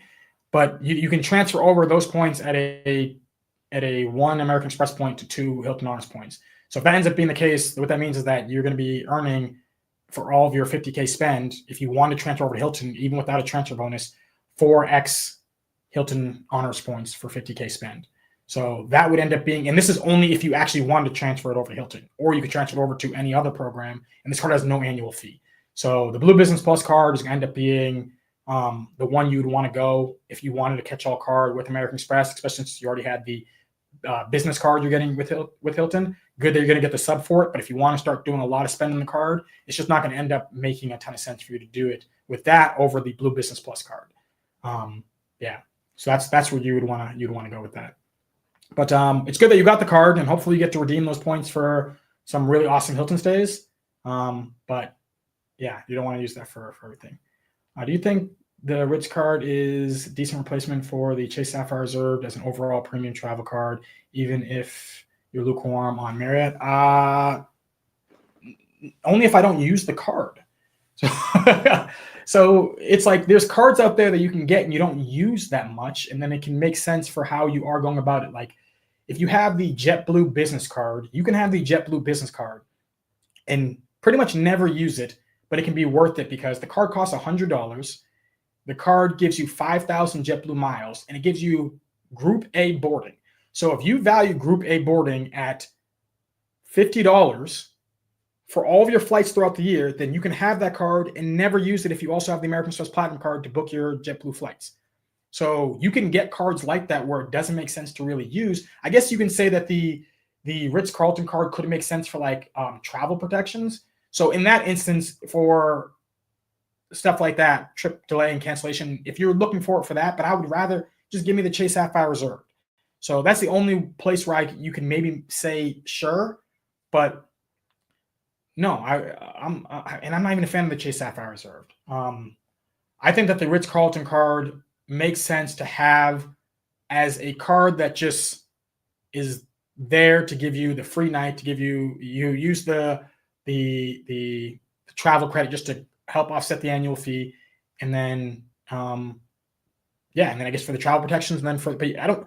How many people, even if you go ask Stan how often he's using the Ritz-Carlton card, the answer is probably almost never. He's probably gonna have that card for the rest of his life, and I bet you he uses that card. Maybe I gotta go rewatch another one of his Marriott videos just to see. But I imagine he probably almost never uses that card because it just So do I think it's a bad card to get? No, I actually think the card can make a lot of sense to get. But there's cards out there that can make sense to get and just never use, and that's one of those cards in my opinion. So I wouldn't do that if you were someone who actually uses the Chase Sapphire Reserve. Then I wouldn't replace it with the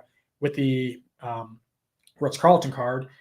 But if you're someone who doesn't really use it and you just had it for the transferable currencies, then maybe the 1.5 cents, from time to time, then yeah, you can change that card to Sapphire Preferred or get yourself the Ink Preferred, and then get the Ritz-Carlton card for your access to the different lounges, but you wouldn't use it for spend.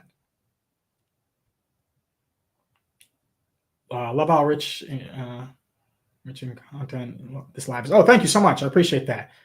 Thanks to all the participants. Hit the like. Oh, yes. Please hit the like button.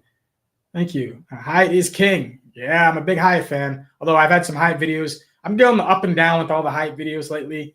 I'm still a big fan of them. It's Globalist is really hard to get. And I have a video coming out actually teaching people how you can get Globalist. But the reality is that I've gotten like lucky with getting Globalist for different years, whether it be like a what do you call it? Like a status match or like a status challenge thing, whether it be double elite nights, just all different things that kind of worked out. And I'm like, I'm going to get Globalist. But this year I'm like, man, I'm looking at some Hilton properties. I have some, what do you call that? Oh goodness, what the heck is it called? The hotels.com gift cards that I got. So I want to use those. So it's all these different things to where it looks like and then I have the Marriott free nights, or I'm like, there's going to be a decent amount of nights where I'm just not going to be staying at Hyatt. If that happens, it's going to end up becoming even more challenging. So I'm gonna need them to have like, hey, if you stay at a Hyatt Regency, you're gonna get double elite nights for me to probably reach globalist this year. Because if not, then it's gonna be hard. But for me, I'm thinking like, well, as long as I get those like suite upgrade awards, that's really what I love. I love the different perks I get, but like the 1-to-7 certificate has become harder. But yeah, I'm still a fan of Hyatt. I still love them. I still love staying at their properties. I've only had kind of like one bad stay. It's just been some of my favorite memories have been meeting people, hanging out with different people at Hyatt properties. Says, plus it's easy to get a 20% transfer bonus or more since Finnair is Avios, yes. And a lot of Avios airlines get transfer bonus, and you can transfer between Avios airlines 1-to-1. Exactly, yeah. Yeah, no, that's 100% true.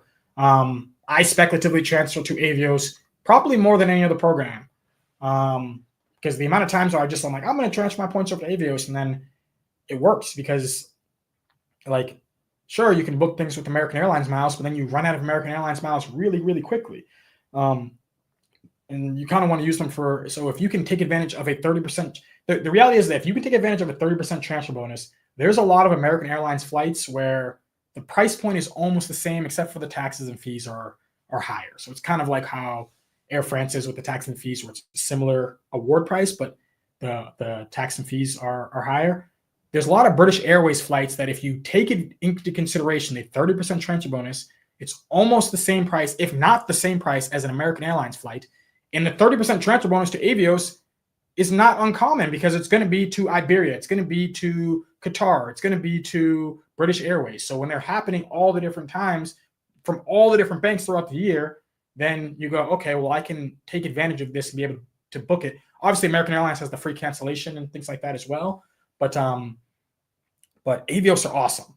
That's a program where if I see 30% transfer bonus with with some of my cards, I'm gonna throw 100,000 points into that just to get them. Unless I'm like just flushed with them and I have too many, but I'll throw 100,000 points in there just because that's what I like it. What's going on, M2K? Welcome. Thank you for like that badge next to your name for being a member. Anyone wants to be a member, you can. Also, I guess I'll just put a plug in since we got near 50 people.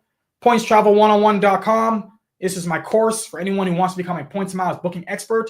If you're someone who doesn't feel confident when it comes to booking award space or finding award space and making that award booking, then check out my course. You can go on there, and I also have a newsletter if you just want to sign up for the newsletter and just have me send you different flight award deals, which I've been trying to do like once a week right now. And I'm also going to have different things where I'm going to be sending out articles as well, just talking about different things that are going on. But if you want to do better at finding award availability, PointsTravel101.com is where it is. And that is my course. And I'll get back over to the comments. Oh, cool. We got another super chat here. Thank you so much, QC man. Appreciate it. Let's see here. David Williams says, I got the 170,000 point IHG Premier today.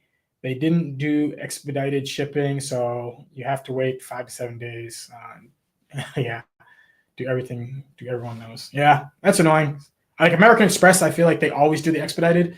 With Chase, I think that if it's personal cards, they don't do it as much. I have had them do it, I think, with business cards. But I think when I got the Aeroplan card, they were like, no, you have to wait. And I think I was like taking a trip or something. And I was like, I want to use the card on stuff. So, yeah. JP, what do you think of the World of Hyatt credit card as a catch-all? So I've done that before. I know a lot of people will say it's the dumbest thing out there. I've done it because it was a way to help me get to Globalist. And I think it only makes sense if you were attempting to reach Globalist, because if you can spend at least $15K on the card, then you can get yourself to the free night award certificate. So right there, you get category 1 to 4, which I don't know where people want to value this at, maybe $200, $300, depends on where you want to put it. You can usually get somewhere near that amount of value with a redemption. You're also going to get the 15,000 points at least that you're going to be earning up to that spend. And then you're going to earn 6 elite nights. So if you value those 6 elite nights because you're someone who maybe reaches somewhere near the 50-ish range when it comes to the amount of stays you stay at Hyatt throughout the year, then I do think that card can end up making sense to use as a catch-all. But if you're not going to be reaching Globalist, if you're reaching 25 nights a year with Hyatt, then I wouldn't recommend using the card as a catch-all at all. It's got to be somewhere near the 50-ish nights that you'd be reaching where that card starts to make sense to put a decent amount of spend on.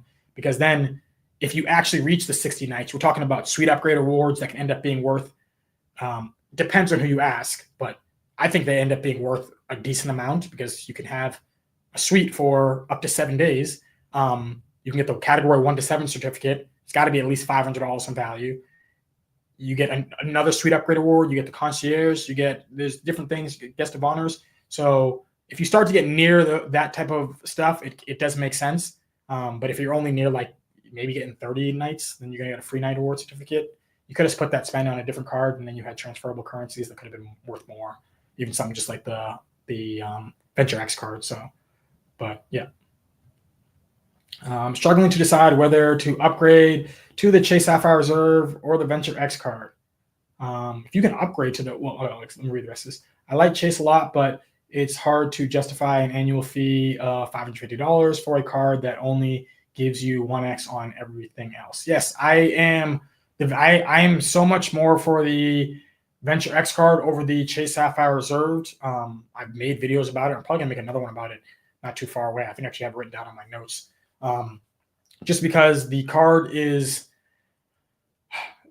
when they increased the annual fee from being $450 to $550, they didn't do enough when it came to the benefits and perks they're going to give people to help it make sense to keep that card. So people who are keeping that card are a lot of the times people who are, they just already are going with it and they go, well, I got $300 towards travel, and then you have a $250 amount that you need to make up. So I have a lot of friends out here in LA who are they're doing well. They're doing very well for themselves in tech and all these other different things. And they have the Chase Sapphire Reserved, and they use the card in many different places, and they just use the travel portal, and the card works perfectly for them. And I think the card makes a lot of sense, and it's the card I recommend to them. But I think that for a lot of people, if you were someone who was like, hey, I'm spending, I don't know, $15,000, $20,000 on the Chase Sapphire Reserved, well, then I'm like, well, how are you making up the difference between if you had something like the Venture X card and you're doing the exact same thing? Are you transferring up to partners? If you're transferring up to Hyatt, okay, you could have did the same thing with something like the Chase Sapphire Preferred, the Chase Ink Preferred, which is the card I have. So I'm not saying it doesn't make sense, but you're going to have to put a decent amount of spend on the card for it to make sense, in my opinion. And I think that a lot of people who are just like, I'm going to get the card because it seems like a cool card, they're not putting the amount of spend, especially if you were getting all these different welcome offers and sign-up bonuses and you're playing this game that way. You could look at it for its travel protections for people who do care a decent amount about that. But Venture X the whole way, you have to use $300 credit through the travel portal. It's easy. I've done it easily every single time. It's not a problem. The price point ends up being very close to what the other one is. And you just only have to, it's not like you have to do it month by month. It's just, you can do it on a flight. You can do it on a hotel stay. It's like this, and then you get 10,000 points. They're going to increase it. Like, they're going to make it near the Chase Sapphire Reserve. My feeling is that they're probably just waiting for the Chase Sapphire Reserve to increase their price before they do. But they're going to increase it because right now I'm like, the Venture X is too good. It's not like built too good, but it's compared to what it's competing against, it makes me fearful that the card's going to be more like the City Prestige card that was out, to where the City Prestige card was like, hey, we're going to have this so people get this card over something like both the Chase Sapphire Reserve and the American Express Platinum card, give you all this lounge access, give you 5x back on dining, I think 5x back on flights, if I remember correctly. The card was a beast. And then they were like, we're losing way too much on this card. So they had to get rid of it. So the Venture X right now, I think what they're doing is they're being selective when it comes to how many people they're approving. Which maybe ends up helping them out from not losing a lot of money just to start off with the card. But I think at some point when they increase the annual fee, even if they do it like $50, that's just something to where, like, all the rewards that people are getting from using the card, it's just going to come back to help them out. But Venture X the whole way. Anyone who hates on the Venture X is just a person who can't get the card. The card's fantastic. It's absolutely great. I'm trying to hit at least 40 nights. So at 40 nights, do you get the free night? Do you get the suite upgrades at 40 nights? I forget now. I think you get the guest of honor at 40. I got to look back at it. I should know this off the top of my head. But I know you get the 30 nights, you get the free night award certificate, category 1 to 4. And then there's something else you get. 40 nights, you get the guest of honor. At 50 nights, thing is, it used to be 50 nights where you got the suite upgrades, but I think they actually added it so you get one suite upgrade at 40 nights, if I remember correctly. Should look it up, but if that ends up, if it's to get to the suite upgrade award certificate, because I think you get one, and then you can get, yeah, it's one at 40, two at 50, and then another two at 60. To get, yes, so if you got that and you add in getting a suite upgrade award certificate along with, yeah, it could make sense. So an award like that, if you have a specific stay, like certain stays you have planned out where you're like, hey, I'm going to use this at some of these like really cool properties, like, and some of them end up being like really high in points. Some of them can just be really cool rooms. If you do it like the Ondas out in Munich, which I've used it at multiple times before, that room there is just incredible. And if you had to look at how many nights they would be charging you additionally for points, we're talking about, what is it, like an additional, it's over 10,000 points per night. So if you stay there for 6 nights, you just got 60,000 points, I guess, in theory, worth of value from that if you want to book that room. So it could make sense if you get yourself to 40 and then like 50 and things like that as well.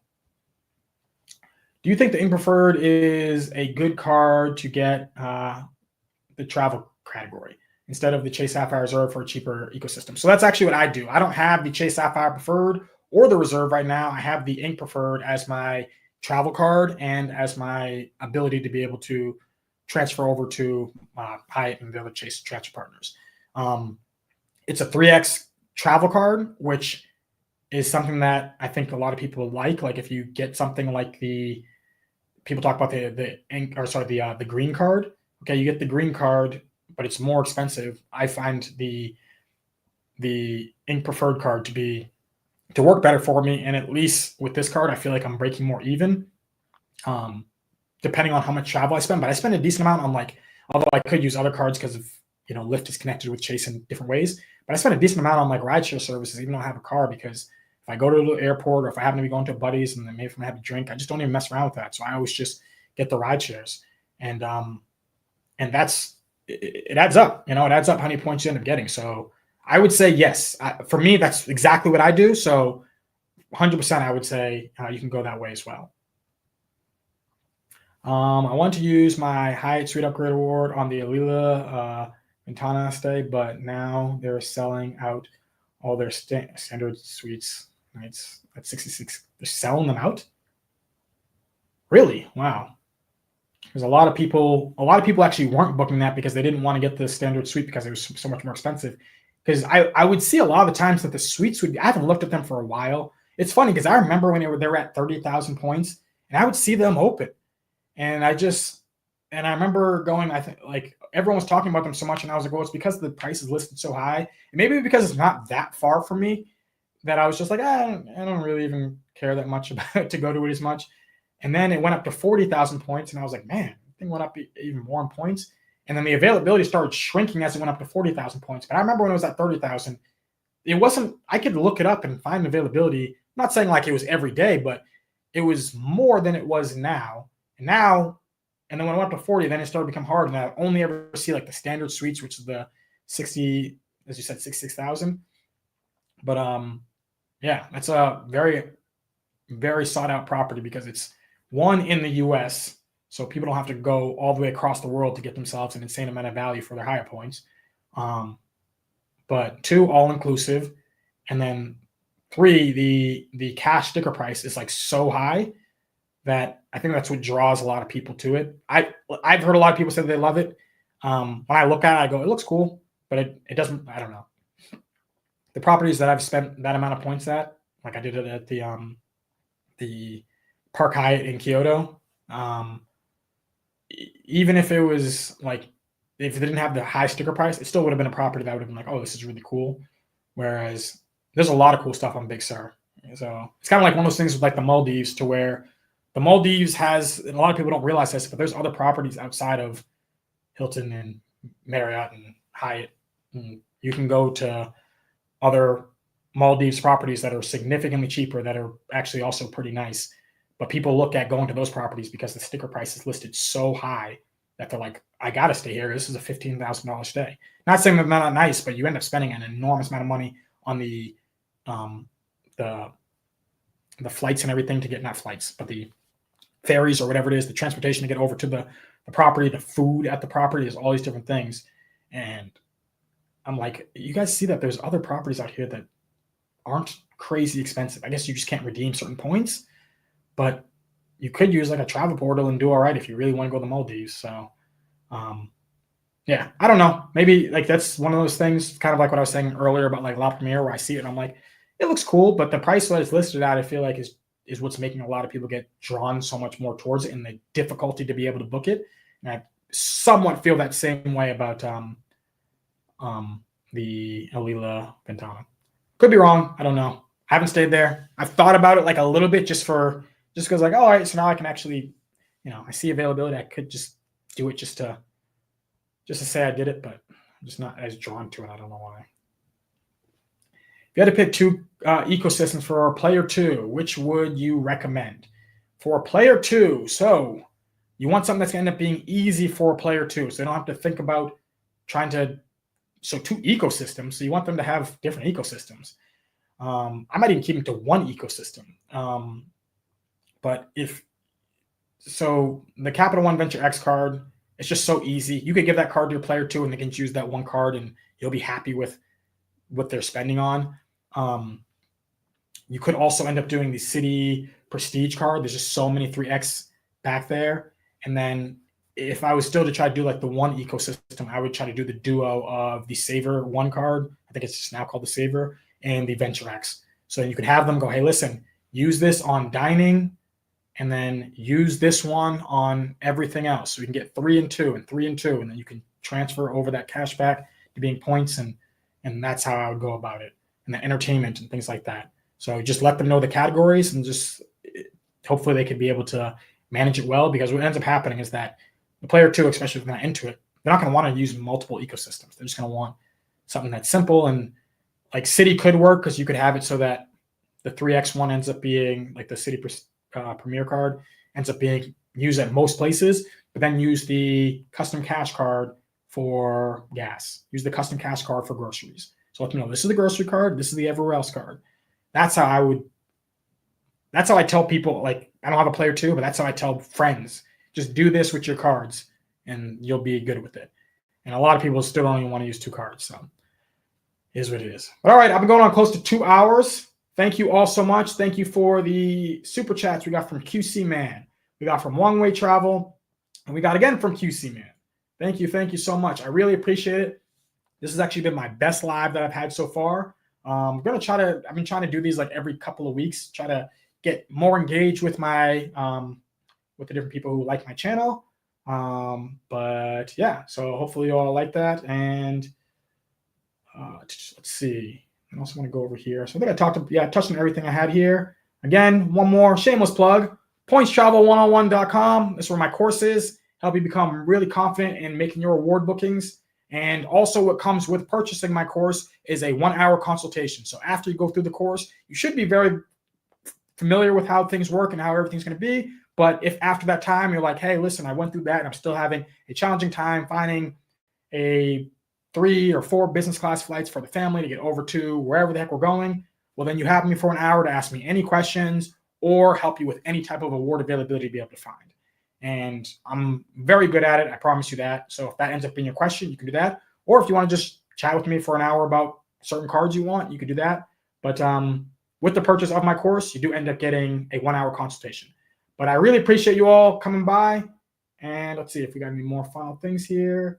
Capital One Venture card is underrated. I had it before, but I like the Venture X better. Oh, cool. Welcome, Joshua. Yes. Hopefully you get to watch the playback. Yeah, have a good night, everyone. Really appreciate you all here. Why don't you Stan be the first? Yeah. Stan's been great. Stan's been really good. I've helped him with getting some flights. He's also been someone who's getting my course as well. So he makes great content. I would love to. There's certain people I see like how they make stuff, and I'm like, oh, I want to be doing it the way you do it.